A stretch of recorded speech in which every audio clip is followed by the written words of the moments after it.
വളരെ പ്രധാനപ്പെട്ടതായ ഒരു വിശ്വാസമാണ് കർത്താവായ യേശു ക്രിസ്തുവിൻ്റെ മടങ്ങിവരവ് എന്നുള്ളത്.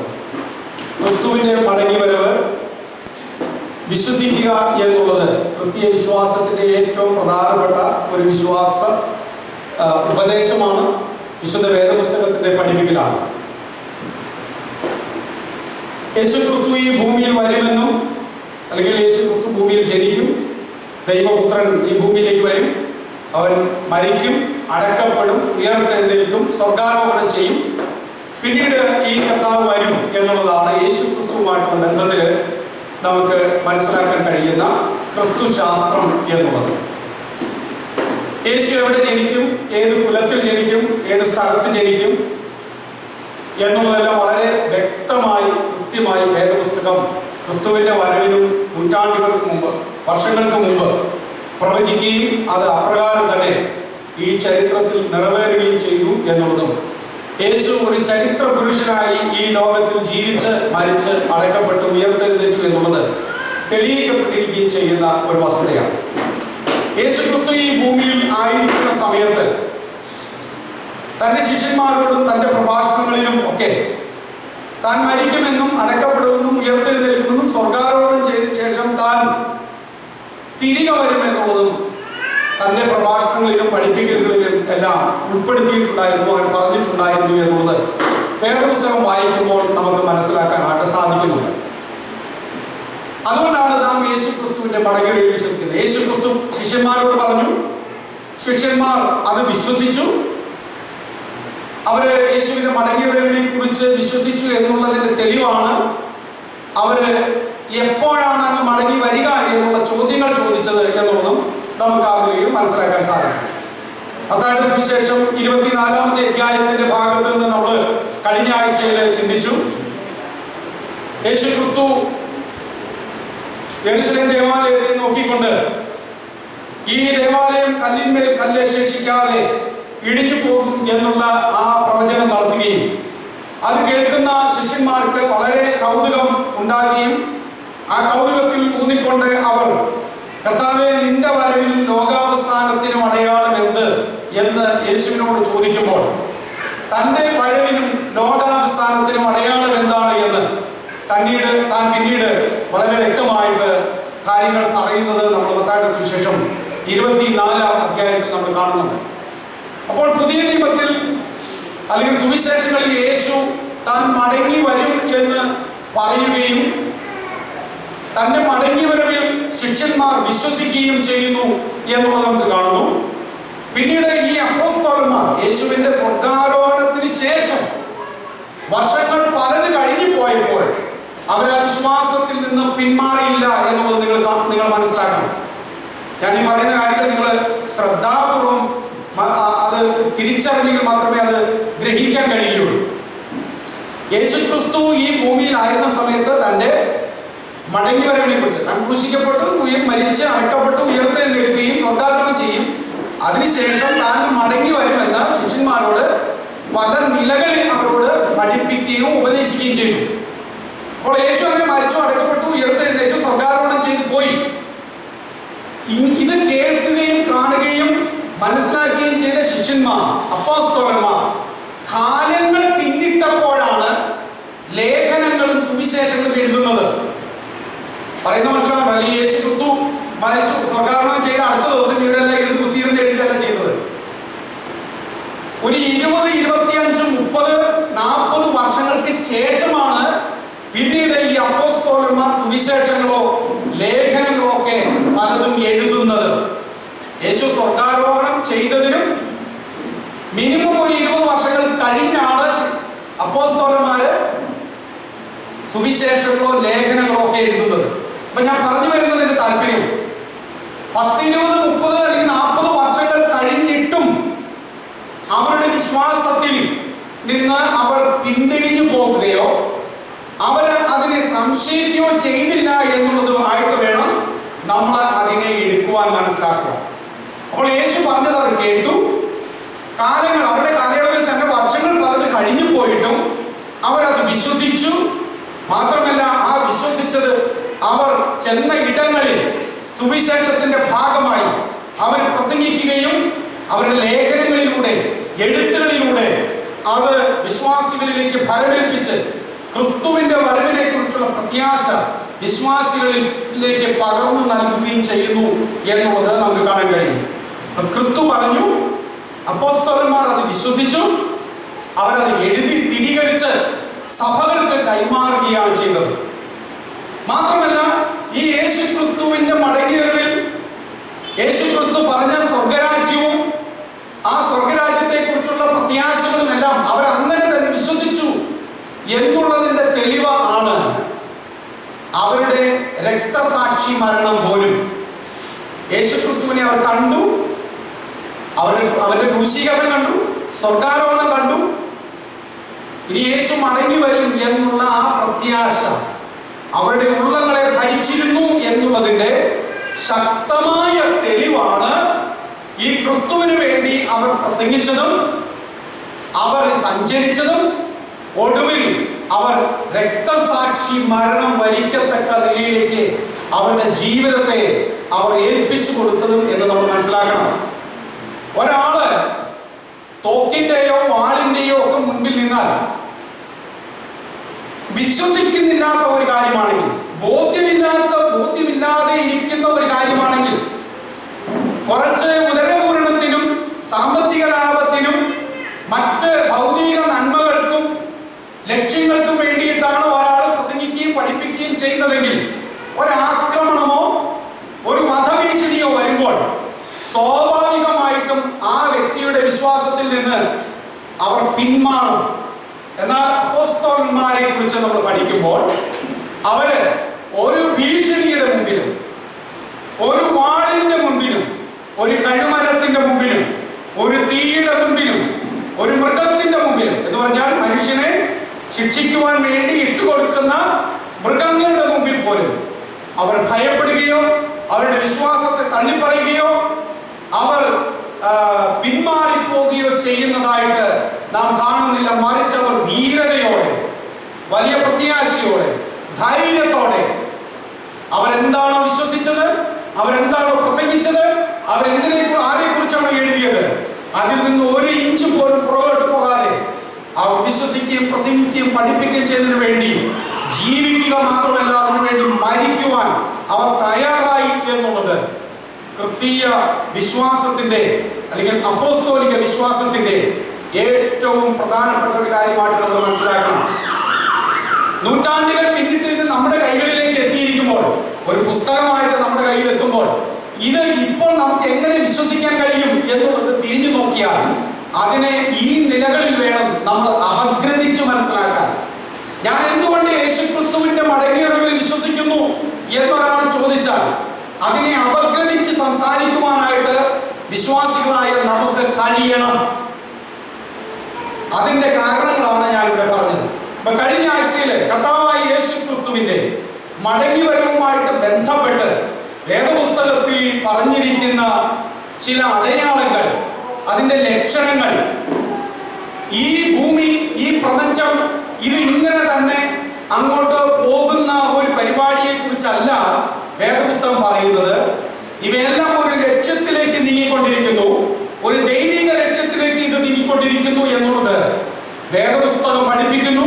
വേദപുസ്തകം വായിക്കുകയും അത് മനസ്സിലാക്കുകയും അത് ധ്യാനിക്കുകയും ചെയ്യുന്ന ഒരു വിശ്വാസി ലോകത്തിലേക്ക് അവരുടെ കണ്ണുകൾ ഓടിച്ചാൽ വേദപുസ്തകത്തിൽ പറയുന്ന കാര്യങ്ങൾ അതിന്റെ അവസാന നാളുകളിൽ സംഭവിക്കാൻ, ലോകത്തിന്റെ അവസാന നാളുകളിൽ സംഭവിക്കാൻ പോകുന്ന കാര്യങ്ങൾ വേദപുസ്തകം പറയുന്നത് പോലെ തന്നെ സംഭവിച്ചുകൊണ്ടിരിക്കുന്നു എന്നുള്ളത് കാണുവാനായിട്ട് കഴിയുന്നു.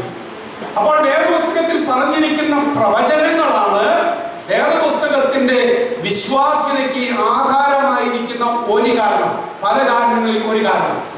വേദപുസ്തകം എന്തുകൊണ്ട് നമുക്ക് വിശ്വസിക്കുവാൻ അത് ഒരു ആധികാരിക ദൈവിക ഗ്രന്ഥമാണ് എന്ന് നമ്മൾ വിശ്വസിക്കുവാൻ കാരണം എന്താണെന്ന് ചോദിച്ചാൽ അതിൽ ഒരു കാരണം എന്ന് പറയുന്നത് ഇതിൽ രേഖപ്പെടുത്തിയിരിക്കുന്ന പ്രവചനങ്ങളുടെ നിവർത്തീകരണമാണ് എന്നുള്ളത് നിങ്ങൾ അറിഞ്ഞിരിക്കണം.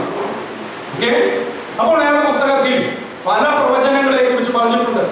അതിന്റെ ലോകം ഒത്തിരി പ്രവചനങ്ങളുണ്ട്. ലോകത്തിലെ ചരിത്രകാരന്മാരും സാമൂഹ്യമായ നിരീക്ഷകരും ചരിത്ര വിദ്യാർത്ഥികളും പണ്ഡിതന്മാരും ഒക്കെ അത്ഭുതത്തോടെ നോക്കിയിട്ടുള്ള ഗ്രന്ഥമാണ് ദാനിയേലിന്റെ പുസ്തകം. ഞാൻ അവിടേക്കല്ല പോകുന്നത്. ഈ സാമ്രാജ്യങ്ങളുടെ ഭരണവും അതിന് അഥവാ ബാബിലോൺ എന്ന് പറയുന്ന സാമ്രാജ്യത്തിന് ശേഷം അടുത്ത ഏത് സാമ്രാജ്യം വരുമെന്നും അതിനുശേഷം ഏത് സാമ്രാജ്യങ്ങളൊക്കെയാണ് ഇവിടെ ഭരണമേൽക്കാൻ പോകുന്നതെന്നുമെല്ലാം വളരെ കൃത്യമായിട്ട് ദാനിയേൽ തന്റെ ദർശനത്തിലൂടെ താൻ പങ്കുവെക്കുകയും അത് അങ്ങനെ തന്നെ ചരിത്രത്തിൽ അതേപോലെ തന്നെ ചരിത്രത്തിൽ നിറവേറപ്പെടുകയും ചെയ്തിരിക്കുന്നു എന്നുള്ളത് ചരിത്ര വിദ്യാർത്ഥികൾ, വേദപുസ്തകം പഠിക്കുന്നവർ, സത്യാന്വേഷികൾക്ക് എന്നും ഒരു വലിയ അത്ഭുതകരമായിരിക്കുന്ന ഒരു കാര്യമായിട്ട് അതിനെ പഠിക്കാൻ കഴിയും. അപ്പോൾ യേശു ക്രിസ്തു, ഞാൻ മടങ്ങി വരുന്നു, യേശു ക്രിസ്തുവിന്റെ മടങ്ങി വരവ് അത് വേദപുസ്തകം വളരെ കൃത്യമായിട്ട് പറയുന്ന ഒരു ഉപദേശമാണ്. യേശു ക്രിസ്തുവിന്റെ മടങ്ങി വരവിൽ ലോകത്തിലുള്ള സകല ക്രൈസ്തവരും വിശ്വസിക്കുന്നുണ്ട്. എന്നാൽ അത് എപ്പോഴാകും, ഏതൊക്കെ രീതിയിലാണ്, ഏതൊക്കെ ഘട്ടങ്ങൾ അതിനുണ്ട് എന്നുള്ളതിനെ കുറിച്ച് വ്യത്യസ്തങ്ങളായ അഭിപ്രായങ്ങൾ, നിരീക്ഷണങ്ങൾ, പഠിപ്പിക്കലുകൾ ക്രൈസ്തവ സമൂഹത്തിലുണ്ട്. അതിലൊരു പഠിപ്പിക്കലാണ് യേശു ക്രിസ്തു സഭ മഹോപദ്രവത്തിലൂടെ കടന്നു പോകുന്നതിന് മുമ്പ് തന്റെ വിശുദ്ധന്മാരെ ചേർക്കുവാനായിട്ട് ആകാശ മേഘങ്ങളിൽ പ്രത്യക്ഷപ്പെടും. അവൻ മധ്യാകാശത്തിൽ വരികയും സഭയുടെ നിന്ന്, ക്രിസ്തുവിൽ വിശ്വസിച്ചവരുടെ നിന്ന് ഉൽപ്രാവണം പ്രാപിച്ച് ക്രിസ്തുവിനോട് മധ്യാകാശത്തിലേക്ക് ചേർക്കപ്പെടും എന്നുള്ളതും, സഭ ഇവിടെ നിന്ന് പോയതിനു ശേഷം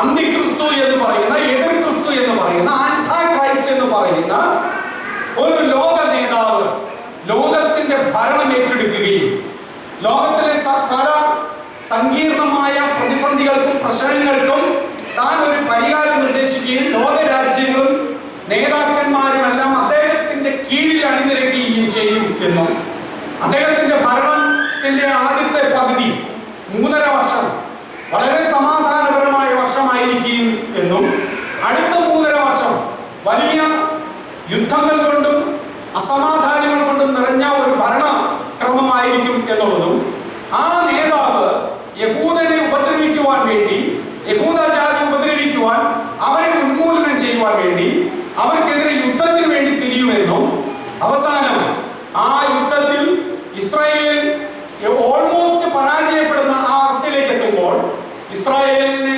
രക്ഷിക്കുവാൻ കർത്താവ് തന്റെ സകല സൈന്യവുമായി, എന്ന് പറഞ്ഞാൽ കർത്താവിന് വേണ്ടി യുദ്ധം എടുത്തുകൊണ്ട്, വാളുമെടുത്ത് തോക്കും എടുത്തുകൊണ്ട് വരുന്ന ആളുകളെ കുറിച്ചല്ല, കർത്താവ് തന്റെ വായിലെ വചനത്താൽ, തന്റെ വാക്കുകളാണ് ശത്രുക്കളെ സംഹരിക്കുമെന്നും അല്ലെങ്കിൽ അവരെ പരാജയപ്പെടുത്തുമെന്നും, ഇസ്രായേൽ അന്ന് അവർ ഒരിക്കൽ തല്ലിയവനായ യേശുവിനെ ആ യുദ്ധത്തിന്റെ പരാജയത്തിൽ അവർക്ക് രക്ഷ കൊടുക്കുന്ന മശികയെ അവർ അന്ന് തിരിച്ചറിയുകയും അവർ കുത്തിയവങ്കലേക്ക് നോക്കി രക്ഷ പ്രാപിക്കുകയും ചെയ്യുകയും ചെയ്യുമെന്നും, പിന്നീട് അപ്പോൾ ആ സമയത്ത് സഭ ക്രിസ്തുവിനോടുകൂടെ ഈ ഭൂമിയിലേക്ക് അടുത്ത 1000 വർഷത്തെ ഭരണത്തിനു വേണ്ടി ഈ ഭൂമിയിലായിരിക്കുകയും ചെയ്യുമെന്നും, 1000 ആണ്ട് വാഴ്ച എന്ന് പറയുന്ന ഒരു പ്രധാനപ്പെട്ട ക്രിസ്തുവിന്റെ ഭരണം ഈ ഭൂമിയിൽ ഉണ്ടാകുകയും അത് സമ്പൽ സമൃദ്ധിയുടെയും സമാധാനത്തിന്റെയും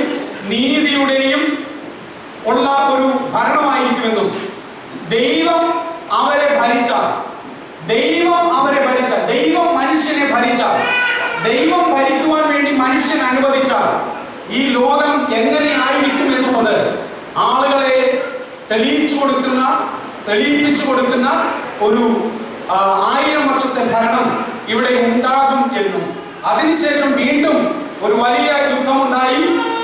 എന്റെ ചുരുക്കം പറഞ്ഞാൽ ആ യുദ്ധത്തിൽ ആ യുദ്ധം കൊണ്ട് അന്തിക്രിസ്തുവിനെയും പിശാചിനെയും പരാജയപ്പെടുത്തി കർത്താവ് എല്ലാവരെയും ന്യായം വിധിച്ച് ക്രിസ്തുവിൽ വിശ്വസിക്കാത്തവരെ നിത്യനരകത്തിലേക്ക് ശിക്ഷാവിധിക്കായിട്ട് തള്ളിയിടുകയും ക്രിസ്തുവിൽ വിശ്വസിച്ച് രക്ഷിക്കപ്പെട്ടവരെ നിത്യതയിലേക്ക് ചേർക്കുകയും ചെയ്യും എന്നുള്ളതാണ് ഒരു വിശ്വാസ വീക്ഷണം എന്ന് പറയുന്നത്.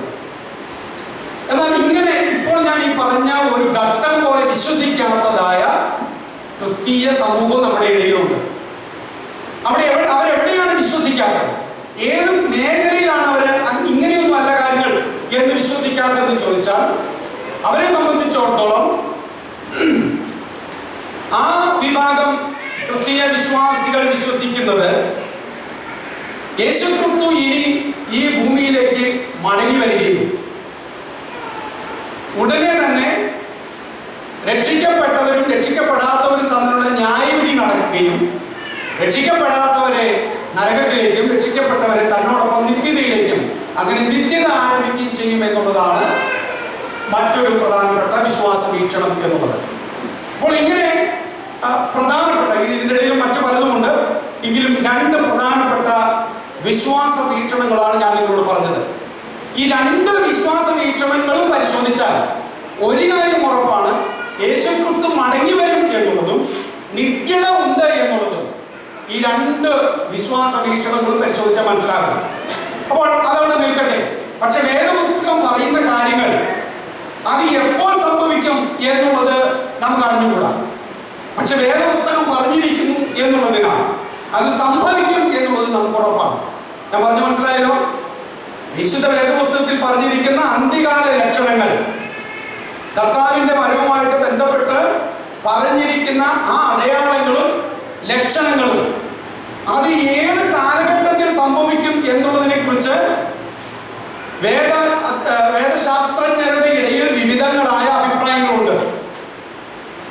ആ അഭിപ്രായങ്ങൾ നിലനിൽക്കുമ്പോൾ തന്നെ നമ്മൾ മനസ്സിലാക്കേണ്ട ഒരു കാര്യം എന്നുള്ളത്, ഈ അടയാളങ്ങളും ഒക്കെ, ഈ ലക്ഷണങ്ങളും ഒക്കെ എപ്പോൾ സംഭവിക്കും എന്നുള്ളതിനേക്കാൾ നമ്മൾ പ്രാധാന്യത്തോടെ കാണേണ്ടത് അത് സംഭവിക്കും എന്നുള്ളതും അതിനുവേണ്ടി നാം നോക്കി, കർത്താവ് പറയുന്നില്ലേ, മനുഷ്യപുത്രൻ എപ്പോൾ വരുമെന്ന് നിങ്ങൾക്ക് അറിയില്ല എന്നുള്ളത് കൊണ്ട് നിങ്ങൾ എങ്ങനെയുള്ളവരായിരിക്കണം? നിങ്ങൾ ജാഗ്രതയുള്ളവരായിരിക്കണം, നിങ്ങൾ ഉണർന്നിരിക്കണം. നിങ്ങൾ ജാഗ്രതയുള്ളവരായിരിക്കണം, നിങ്ങൾ ഉണർന്നിരിക്കണം. അപ്പോൾ വിശ്വാസിയെ സംബന്ധിച്ചിടത്തോളം, ക്രിസ്തുവിൽ വിശ്വസിച്ചവരെ സംബന്ധിച്ചിടത്തോളമുള്ള ഉത്തരവാദിത്വം അത് ഇപ്പോഴല്ല സംഭവിക്കണം, നാളെ അടുത്ത 10 വർഷം കഴിഞ്ഞിട്ടാണ് അല്ലെങ്കിൽ 7 വർഷം കഴിഞ്ഞിട്ടാണ് എന്ന് ചിന്തിക്കുന്നതിനേക്കാൾ ശരിയായ വീക്ഷണം എന്നുള്ളത് ജാഗ്രതയോടെ ഒരുങ്ങി ഈ കാര്യങ്ങളെ ഗ്രഹിക്കുന്നവരായി ക്രിസ്തുവിന്റെ വരവിന് വേണ്ടി തന്നെത്താൻ ഒരു വിശ്വാസി ഒരുങ്ങുക, സഭ അതിനുവേണ്ടി ഒരുക്കപ്പെടുക എന്നുള്ളതാണ് നാം ഓരോരുത്തരും മനസ്സിലാക്കേണ്ടത്. അപ്പോൾ വേദപുസ്തകത്തിൽ മനുഷ്യപുത്രന്റെ വരവ്, അപ്പൊ ഈ മനുഷ്യപുത്രന്റെ വരവുമായിട്ട് ബന്ധപ്പെട്ടാണ് അത് എപ്പോൾ എന്നുള്ളതിനെ കുറിച്ചുള്ള വ്യത്യസ്ത വീക്ഷണങ്ങളുള്ളത്. അത് ആ വീക്ഷണങ്ങളെല്ലാം നമുക്കവിടെ മാറ്റി വെച്ചിട്ട് നമുക്ക് വേദപുസ്തകത്തിലേക്ക് ചെന്ന്, ഈ വേദപുസ്തകത്തിൽ മനുഷ്യപുത്രൻ വരുമെന്ന് പറഞ്ഞിട്ടുണ്ട്. ആ വരവിനോട് ബന്ധപ്പെട്ട് പറഞ്ഞിരിക്കുന്ന അടയാളങ്ങളിൽ ചിലത് നമ്മൾ വളരെ കൃത്യമായിട്ട് മനസ്സിലാക്കുകയും അതിനെ കാണുവാനായിട്ട് നമ്മുടെ കണ്ണുകൾ തുറന്നിരിക്കുകയും വേണം എന്ന് അറിയുക. അപ്പോൾ കഴിഞ്ഞ ആഴ്ചയിൽ നമ്മൾ വായിച്ചത് മത്തായിയുടെ സുവിശേഷം 24-ാം അധ്യായം അതിൻ്റെ 3-ാമത്തെ വാക്യത്തിലാണ് നമ്മൾ ഒരു ഭാഗം നമ്മൾ വായിച്ചത്. അവിടെ എങ്ങനെയാണ് നമ്മൾ വായിച്ചത്? അവൻ ഒലിവ് മലയിൽ ഇരിക്കുമ്പോൾ ശിഷ്യന്മാർ തനിച്ച് അവന്റെ അടുക്കൽ വന്നു. അത് എപ്പോൾ സംഭവിക്കും? അത് എന്ന് പറയുന്നത് എങ്ങനെയാണ് സൂചിപ്പിക്കുന്നത്? 2-ാം വാക്യത്തിൽ പറയുന്ന കാര്യമാണ്. ആ അത് എന്ന് പറയുന്നത് 2-ാം വാക്യത്തിൽ പറയുന്ന കാര്യത്തെ കുറിച്ചാണ് പറയുന്നത്. ഏതാണ് ആ കാര്യം? യെരൂശലേം ദേവാലയം കല്ലിന്മേൽ കല്ല് ശേഷിക്കാതെ നശിച്ചു പോകും, അതിന്റെ സ്ഥാനത്ത് നിന്ന് ഇല്ലാതെയാകും എന്നുള്ള കാര്യമാണ് അവിടെ പറയുന്നത്. അപ്പോൾ അതെപ്പോൾ സംഭവിക്കും എന്നും, അപ്പോഴത്തെ അടുത്ത ചോദ്യം ഇതാണ്, അതെപ്പോൾ സംഭവിക്കുമെന്നും നിന്റെ വരവിനും ലോകാവസാനത്തിനും അടയാളം എന്ത് എന്നും പറഞ്ഞു തരണം എന്ന് അപേക്ഷിച്ചു. അപ്പോൾ ഇവിടെ 2 ചോദ്യങ്ങളാണ്. അതെപ്പോൾ സംഭവിക്കും? ഏതെപ്പോൾ സംഭവിക്കും? യെരൂശലേം ദേവാലയം കല്ലിന്മേൽ കല്ല് ശേഷിക്കാതെ ഇടിഞ്ഞു പോകുന്നത് എപ്പോൾ സംഭവിക്കും? അപ്പോൾ നമ്മൾ ചരിത്രത്തിന്റെ പുറകിലേക്ക് പോയാൽ അങ്ങനെ ഒരു കാര്യം ചരിത്രത്തിൽ നടന്നിട്ടുണ്ടോ എന്ന് പരിശോധിച്ചാൽ, യെരൂശലേം ദേവാലയത്തിൽ നോക്കിക്കൊണ്ടാണ് യേശു പറഞ്ഞത്, നിങ്ങൾ എൻ്റെ ഒപ്പം ഉണ്ടല്ലോ, നിങ്ങൾ വെറുതെ എന്നെ നോക്കിക്കൊണ്ട് ആകാശത്തും എല്ലാം ചിന്തിച്ചുകൊണ്ടിരിക്കരുത്. ഓക്കെ, അതെപ്പോൾ സംഭവിക്കും? യെരൂശലേം ദേവാലയം നശിച്ചു പോകും എന്നുള്ള ചോദ്യത്തിന് അതെപ്പോൾ സംഭവിക്കും?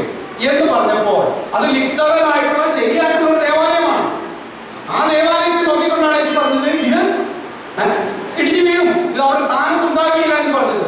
അപ്പൊ ശിഷ്യന്മാരോട് പറയും അത് സംഭവിക്കും. ഇനി ചരിത്രത്തിലേക്ക് നോക്കിയാൽ അങ്ങനെ ഒരു കാര്യം സംഭവിച്ചിട്ടുണ്ടോ? ചരിത്രാന്വേഷികൾക്ക് ഒരു കാര്യം മനസ്സിലാകും. യെരൂശലേം ദേവാലയം ഇന്ന് അവിടെ ഉണ്ടോ? യഹൂദന്മാർ അല്ലെങ്കിൽ യേശുവിന്റെ കാലത്ത് യഹൂദന്മാർ ആരാധനയ്ക്കും അവരുടെ കൂട്ടായ്മകൾക്കും വേണ്ടി കൂടി വന്നിരുന്ന ആ ദേവാലയം അതിന്റെ സ്ഥാനത്ത് ഇന്നുണ്ടോ എന്ന് നിങ്ങൾ അന്വേഷിച്ചാൽ അങ്ങനെ ഒരു ദേവാലയം ആ സ്ഥാനത്ത് ഇപ്പോൾ ഇല്ല. എപ്പോഴാണ് ആ ദേവാലയം അതിന്റെ സ്ഥാനത്ത് നിന്ന് നീങ്ങിപ്പോയത്? AD 70 തീത്തോസ് കൈസർ എന്ന് പറയുന്ന ഒരു റോമൻ ഭരണാധികാരി അത് വന്ന് നശിപ്പിച്ച് അതിനെയും പറഞ്ഞതുപോലെ തന്നെ കല്ലിന്മേൽ കല്ല് ശേഷിക്കാത്ത വിധത്തിൽ ആ ദേവാലയത്തെ ഇടിച്ച് തരിപ്പണമാക്കി കളഞ്ഞു. വേദപണ്ഡിതന്മാര് അല്ലെങ്കിൽ വേദശാസ്ത്രജ്ഞന്മാർ പറയുന്നത് കർത്താവ് പറഞ്ഞതുപോലെ തന്നെ കല്ലിന്മേൽ കല്ല് ശേഷിക്കാതെ. ഇന്ന് ദേവാലയം പണിത് ഒരു കല്ലിന്റെ മുകളിൽ മറ്റൊരു കല്ല് വെച്ചാണല്ലോ പണിയുന്നത്. ഈ തീത്തോസ് കൈസറിന് ഏതോ ഒരു അറിവ് കിട്ടി.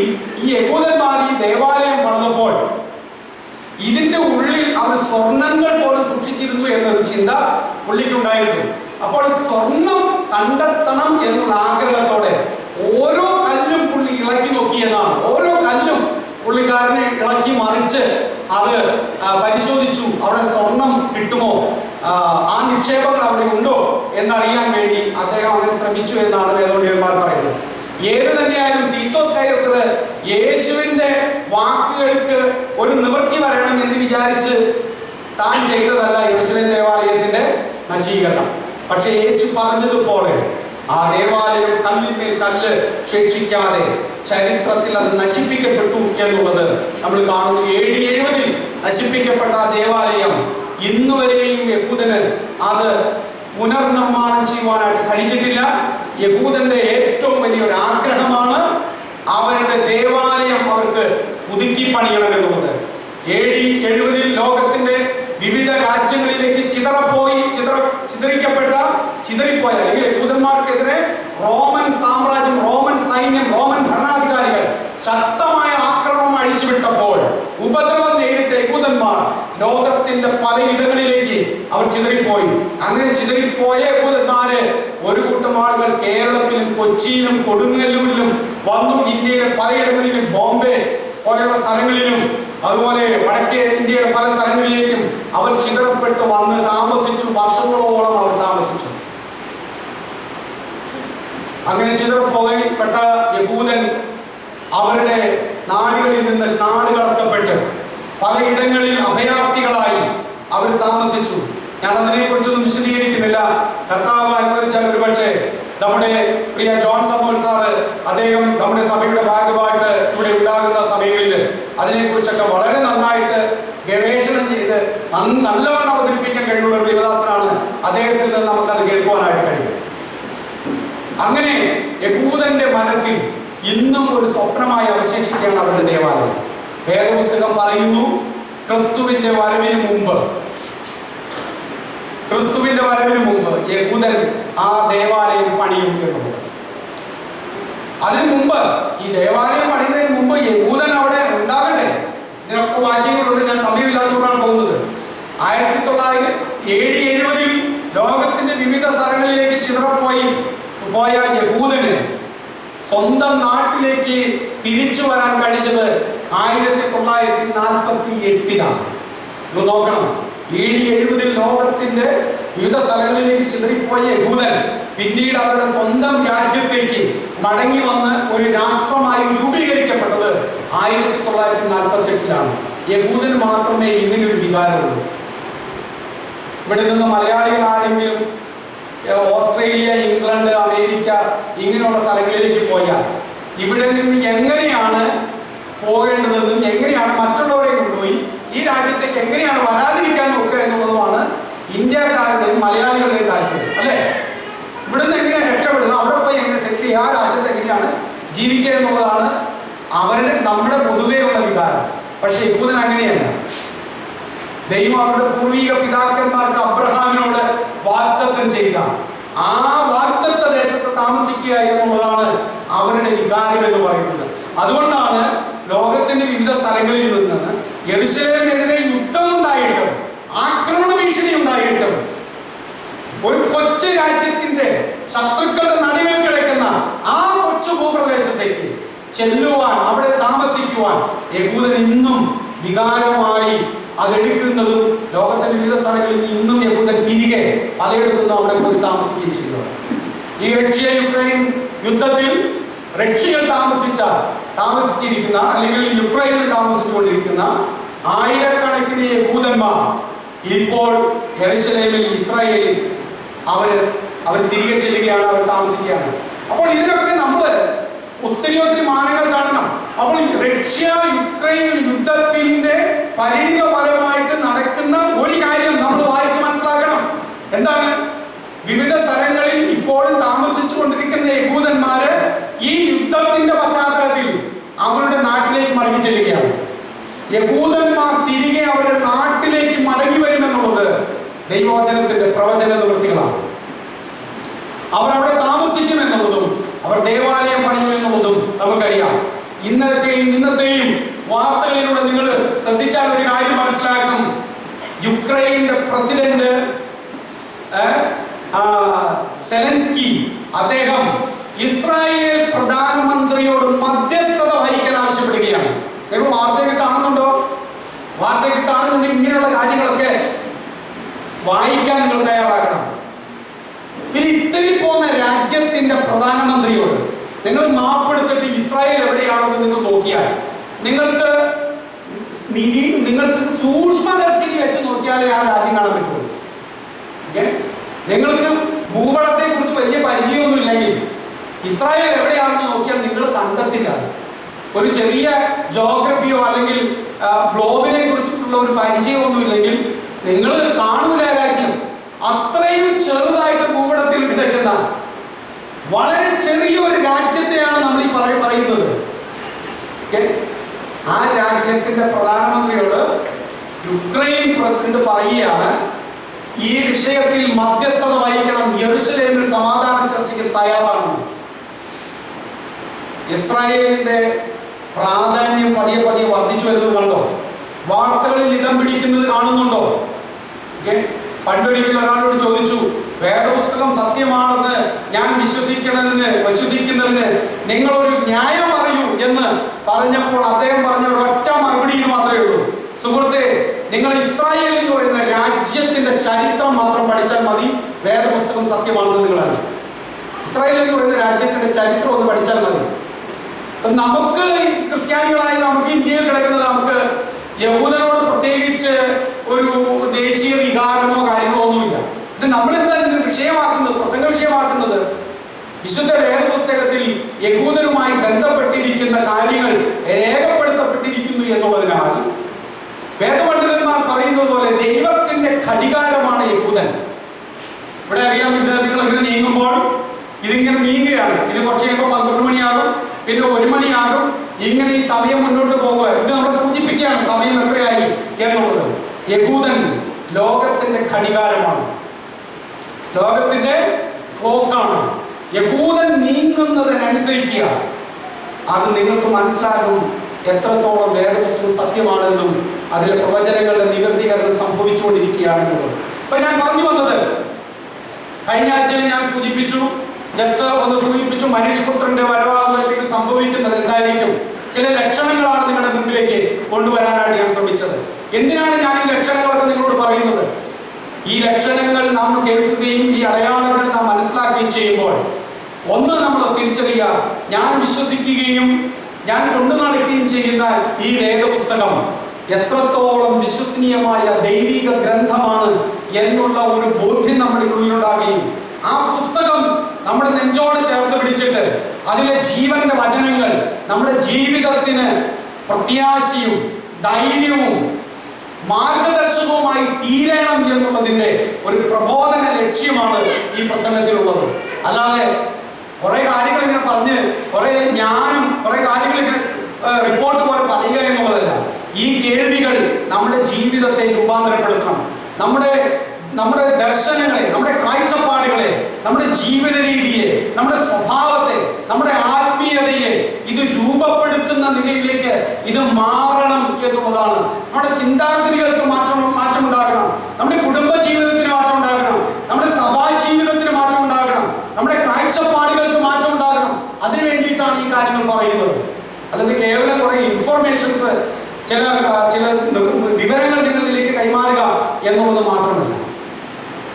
വേദപുസ്തകം സത്യമാണെങ്കിൽ അതിനോടനുബന്ധിച്ച് പറഞ്ഞിരിക്കുന്ന ഉപദേശങ്ങൾ എത്രത്തോളം ഗൗരവത്തോടെ നമ്മൾ എടുക്കണം. അതല്ലാതെ ഇത് കുറച്ച് ധാർമ്മിക ഉപദേശങ്ങൾ പറയുന്ന ഒരു ഗ്രന്ഥമായിട്ട് അല്ല നമ്മളിതിനെ കാണേണ്ടത് എന്നുള്ളത് തിരിച്ചറിയുക. മനുഷ്യപുത്രന്റെ വരവാകുമ്പോഴത്തേക്കും സംഭവിക്കുന്ന ചില കാര്യങ്ങളുടെ ലിസ്റ്റുകളാണ് നിങ്ങളോട് പറയാൻ പോകുന്നത്. ഞാൻ കഴിഞ്ഞ ആഴ്ച പറഞ്ഞിരുന്നു, 3 പ്രധാനപ്പെട്ട കാറ്റഗറിയിൽ ആണ് ഈ കാര്യങ്ങളെ നമുക്ക് തരംതിരിച്ച് കാണാൻ കഴിയുന്നത്. ഒന്ന്, സാമൂഹിക രാഷ്ട്രീയ മേഖലകളിൽ ഉണ്ടാകുന്ന വ്യത്യാസങ്ങൾ, അതിൽ കാണുന്ന അടയാളങ്ങൾ. 2, പ്രകൃതിയിൽ നമ്മൾ കാണുന്ന അടയാളങ്ങൾ, അതിന്റെ ലക്ഷണങ്ങൾ. 3, ആത്മീയ ലോകത്ത് സംഭവിക്കുന്ന വ്യത്യാസങ്ങൾ. ഇങ്ങനെ പ്രധാനമായിട്ടും 3 നിലകളിലാണ് ആ വ്യത്യാസങ്ങൾ നമുക്ക് കാണുവാനായിട്ട് സാധിക്കുന്നത്. അതില് ഒന്നാമത്തെ കാര്യം നമ്മൾ കഴിഞ്ഞ ആഴ്ചയിൽ കണ്ടതാണ്. യുദ്ധങ്ങൾ വർദ്ധിക്കുമെന്ന് വേദപുസ്തകം പറയുന്നു. നിന്റെ വരവിനും ലോകാവസാനത്തിനും അടയാളം എന്ത് എന്ന് ചോദിക്കുമ്പോൾ കർത്താവ് ലിസ്റ്റുകൾ പറയുമ്പോൾ മത്തായി സുവിശേഷം 24-ാം അധ്യായത്തിൽ നമ്മൾ കണ്ടു, നിങ്ങൾ യുദ്ധങ്ങളെയും യുദ്ധശ്രുതികളെയും കുറിച്ച് കേൾക്കും. നിങ്ങൾ യുദ്ധശ്രുതികളെ കുറിച്ച് കേൾക്കും. ഇന്ന് നിങ്ങൾക്ക് ഒരു ഇംഗ്ലീഷ് ചാനലുണ്ട്. അതില് വിയോൺ എന്നാണ് ഇംഗ്ലീഷ് ചാനലിന്റെ പേര്. അല്ലെങ്കിൽ നിങ്ങൾ CNN, BBC എന്നൊക്കെ കേട്ടിട്ടുള്ളതുപോലെ ഒരു ഇംഗ്ലീഷ് ചാനലാണ് വിയോൺ എന്ന് പറയുന്ന ഒരു ഇംഗ്ലീഷ് ചാനൽ. കഴിഞ്ഞ ദിവസം ഞാൻ അതിലൊരു മനോഹരമായ ഒരു പ്രോഗ്രാം ഉണ്ട്, ഗ്രാവിറ്റാസ് എന്ന് പറയുന്ന ഒരു പ്രോഗ്രാം. അതില് ആ പൽക്കി ശർമ്മ എന്ന് പറയുന്ന അവതാരക, എന്റെ മൊബൈലിൽ കൊടുക്കുന്നത്, പൽക്കി ശർമ്മ എന്ന് പറയുന്ന അവതാരക, അവരൊന്നും ക്രിസ്ത്യാനികളൊന്നുമല്ല, അവരൊക്കെ സാധാരണ ജേർണലിസ്റ്റുകളാണ്. പക്ഷെ അവര് ചില കാര്യങ്ങൾ ഒബ്സർവ് ചെയ്തിട്ട് പറയുന്ന ചില കാര്യങ്ങൾ ഞാൻ നിങ്ങൾക്കൊന്ന് കാണിച്ചു തരാം. നിങ്ങൾക്ക് ഒരു പക്ഷേ ഞാനത് അവരുടെ ഇതിൽ നിന്ന് സ്ക്രീൻഷോട്ട് എടുത്തിരിക്കുകയാണ്. അതിന്റെ ഹെഡിങ് എന്ന് പറയുന്ന മൾട്ടിപ്പിൾ വാർസ് എന്നാണ്. ലോകത്ത് ഇന്ന് അനേക യുദ്ധങ്ങൾ നടന്നുകൊണ്ടിരിക്കുകയാണ്.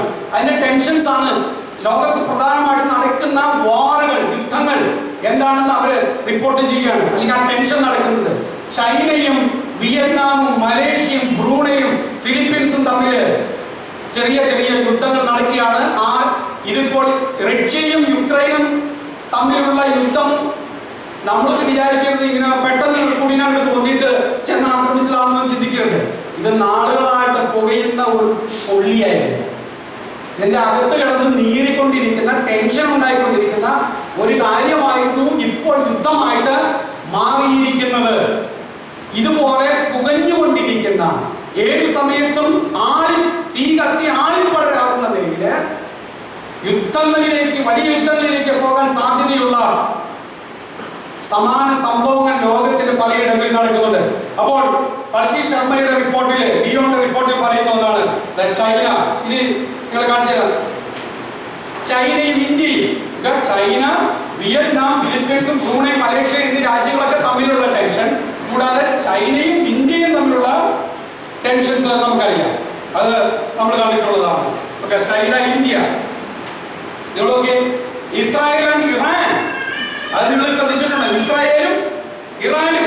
ഇപ്പോൾ ഇറാൻ ഇന്നത്തെ ഒരു രാവിലത്തെ ഒരു റിപ്പോർട്ടിൽ ഇറാൻ അമേരിക്കൻ എംബസിയിലേക്ക് ഒരു ആക്രമണം നടത്തിയിരിക്കുകയാണ്. അത് ഇറാനാണോ ചെയ്തതെന്ന് അറിയില്ല. പക്ഷേ അമേരിക്കൻ എംബസി, ഇറാഖിലുള്ള അമേരിക്കൻ എംബസിയിലേക്ക് ഒരു ആക്രമണം നടത്തിയിരിക്കുന്നു. അമേരിക്ക പറഞ്ഞിരിക്കുന്നു, ആരംഭിച്ചിരിക്കുന്നു, അത് ഇറാനാണ് ചെയ്തിരിക്കുന്നത്.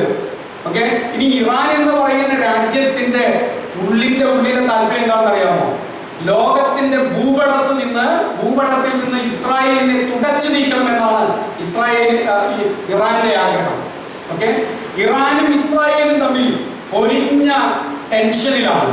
ഓക്കെ, അതൊക്കെ ഇനി നമുക്ക് പ്രവചന സംബന്ധമായിട്ട് പഠിക്കുമ്പോൾ മനസ്സിലാക്കുമ്പോൾ വളരെ വളരെ ടെൻഷൻ ഉണ്ടാക്കിപ്പിക്കുകയോ കൗതുകം ഉണർത്തുകയോ ജിജ്ഞാസ ഉണ്ടാക്കിപ്പിക്കുകയോ അങ്ങനെ ഏതൊക്കെ വികാരങ്ങൾ ഒരുപക്ഷെ വിശ്വാസിക്ക് ഉണ്ടാകാമോ അതൊക്കെ ഉണ്ടാകാവുന്ന ചരിത്ര സംഭവങ്ങൾ നടന്നിട്ടുണ്ട്, നടക്കുന്നുണ്ട്. ഇനി അത് ഒത്തിരി ഒത്തിരി നടക്കാൻ പോവുകയാണ്. ഓക്കെ, ഇറാൻ ഇസ്രായേൽ ഏതാണ് ഈ രാജ്യം? അമേരിക്കയും കാനഡയും ചേർന്ന്, അല്ലെങ്കിൽ അമേരിക്കയും നോർത്ത് കൊറിയയും നിങ്ങൾക്കറിയാം അല്ലേ? അമേരിക്കയും നോർത്ത് കൊറിയയും ഇതൊക്കെ അല്പം രാഷ്ട്രീയ വിദ്യാർത്ഥിയുടെ നിങ്ങളായിരുന്നാൽ ഇതൊക്കെ മനസ്സിലാക്കുള്ളൂ. അമേരിക്കയും നോർത്ത് കൊറിയയും തമ്മിൽ ടെൻഷനാണ്. ഓക്കെ, സിറിയ ഒരു വലിയ സങ്കീർണമായ പ്രശ്നമാണ്. ഇസ്രായേലും പാലസ്തീനും പ്രശ്നമാണ്. UAE സൗദി അറേബ്യയും യമനും തമ്മിൽ ഇപ്പോൾ നിരന്തര പ്രശ്നം നടക്കുകയാണ്. ഇന്നും നിങ്ങൾ കാണാം, ഹൂതികള് യമനിൽ നിന്നുള്ള ഹൂതികള് സൗദി അറേബ്യയിലേക്ക് മിസൈൽ ഇടുന്നു. അവിടെ എണ്ണ പാടങ്ങൾ ലക്ഷ്യമിട്ട്, എണ്ണ വ്യവസായ ശാലകളൊക്കെ ലക്ഷ്യമിട്ട് മിസൈൽ വിടുന്നു. ഇങ്ങനെ പലതും ഉണ്ട്. ഓക്കെ, നിങ്ങൾക്ക് ഇനി കാണാൻ കഴിയുന്നതാണ്. നിങ്ങൾ ശ്രദ്ധിച്ചാൽ മതി. നിങ്ങൾ യൂട്യൂബ് ഒക്കെ വാച്ച് ചെയ്യുന്നവര് വിയോൺ എന്ന് പറയുന്ന ചാനലിലെ WION വേൾഡ് ഈസ് വൺ എന്നാണ് അവരുടെ അതിന്റെ കംപ്ലീറ്റ് നെയിം. അതിൽ ഗ്രാവിറ്റാസ് എന്ന് പറയുന്ന സ്പെഷ്യൽ പ്രോഗ്രാം ഉണ്ട്. ഗ്രാവിറ്റാസ് എന്ന് പറയുന്നതിൽ ശ്രദ്ധിച്ചാൽ മതി. വളരെ നല്ല റിപ്പോർട്ടിംഗ് ആണ്.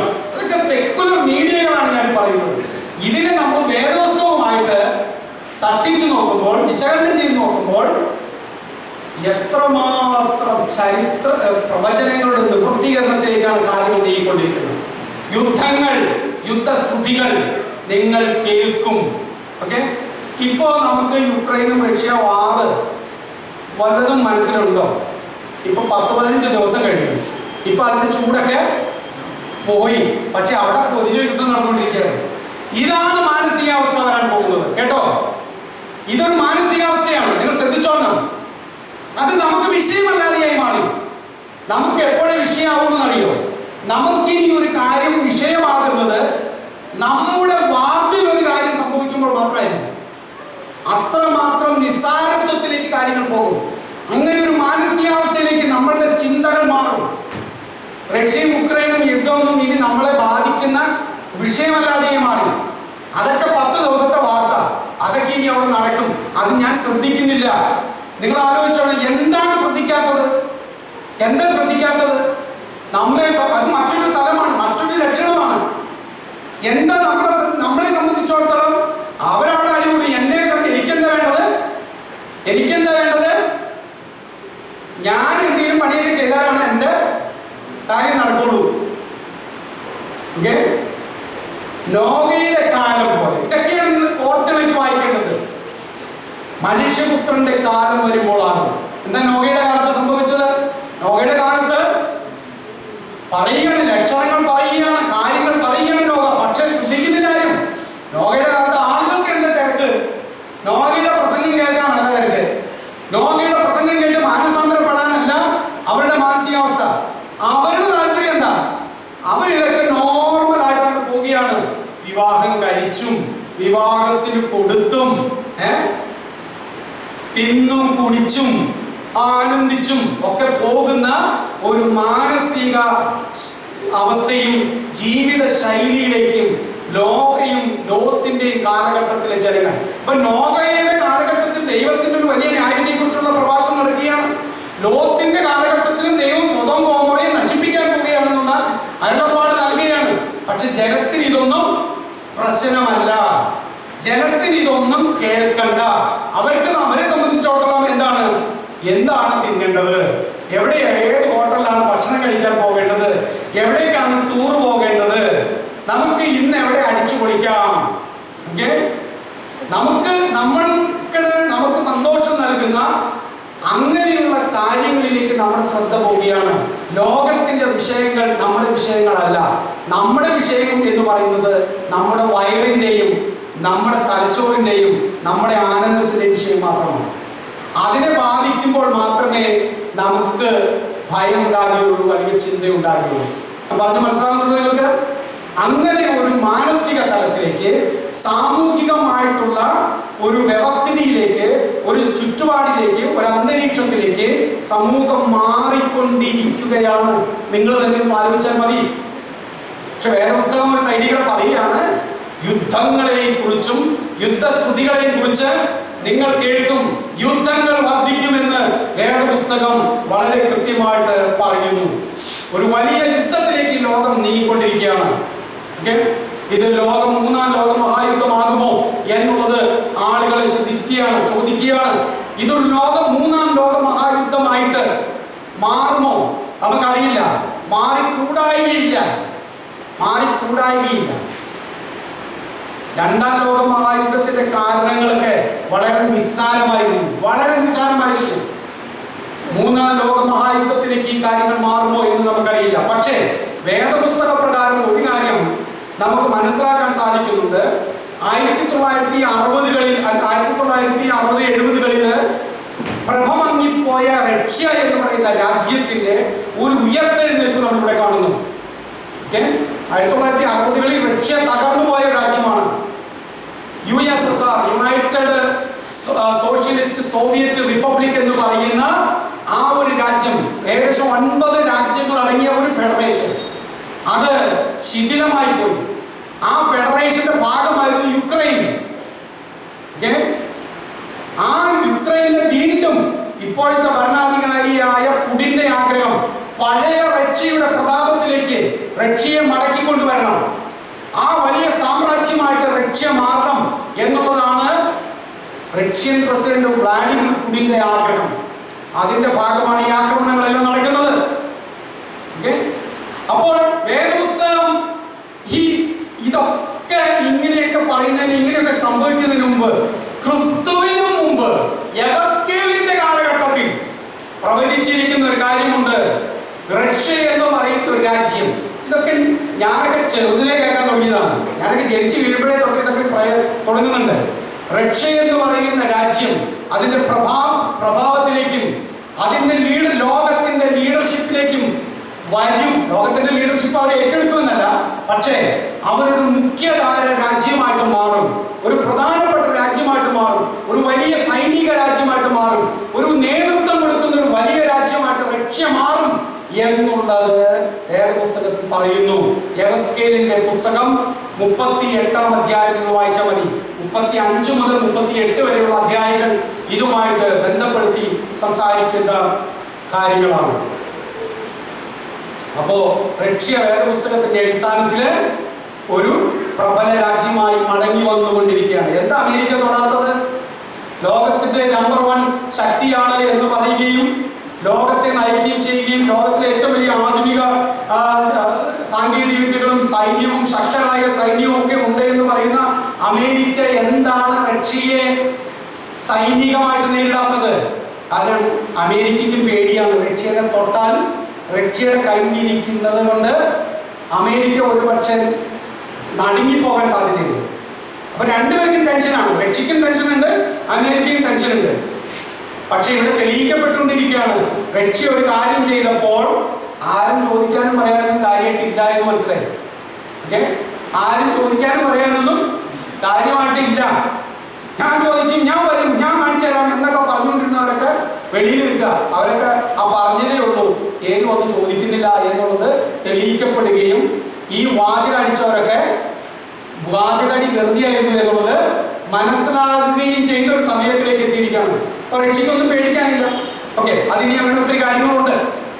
വേദപുസ്തകം പറയുന്നു, യുദ്ധങ്ങൾ, യുദ്ധശ്രുതികൾ ഇനി ആക്രമിക്കും, ഇപ്പോൾ ആക്രമണം ഉണ്ടാകും എന്നൊക്കെ പറയുന്ന യുദ്ധങ്ങൾ, യുദ്ധശ്രുതികൾ ലോകത്ത് സംഭവിച്ചു കൊണ്ടിരിക്കുന്നു. അതിന് വർദ്ധിക്കുകയേ ഉള്ളൂ. ഈ ടെൻഷൻസ് ഇനി വർദ്ധിക്കും എന്നുള്ളത് ആലോചിക്കുക. ഇതിന്റെ നടുവിൽ മറ്റൊരു കാര്യം കൂടി നടക്കും. സമാധാന സമ്മേളനങ്ങൾ. എത്ര വട്ട ചർച്ച കഴിഞ്ഞിപ്പോ, എത്ര വട്ട ചർച്ച യുക്രൈനും റഷ്യയും തമ്മിൽ കഴിഞ്ഞു? വല്ല വിജയം ഉണ്ടായോ? 1 തെസ്സലോനിക്കയിലെ 5-ാം അധ്യായം 1, 2, 3 വാക്യങ്ങൾ വായിക്കാം. ഞാൻ ഇനി അധികം ദീപിപ്പിക്കുന്നില്ല. ഓരോ പ്രാവശ്യം 1, 2, 3 കാര്യങ്ങളൊക്കെ പറഞ്ഞാണ് ഞാൻ പോകാൻ ഉദ്ദേശിക്കുന്നത്. നിങ്ങളുടെ ഉള്ളിലേക്ക് ഇത് കയറണം. 1 തെസ്സലോനിക്കർ 5-ാം അധ്യായം 1, 2, 3 വാക്യങ്ങൾ വായിച്ചേ. സഹോദരന്മാരെ,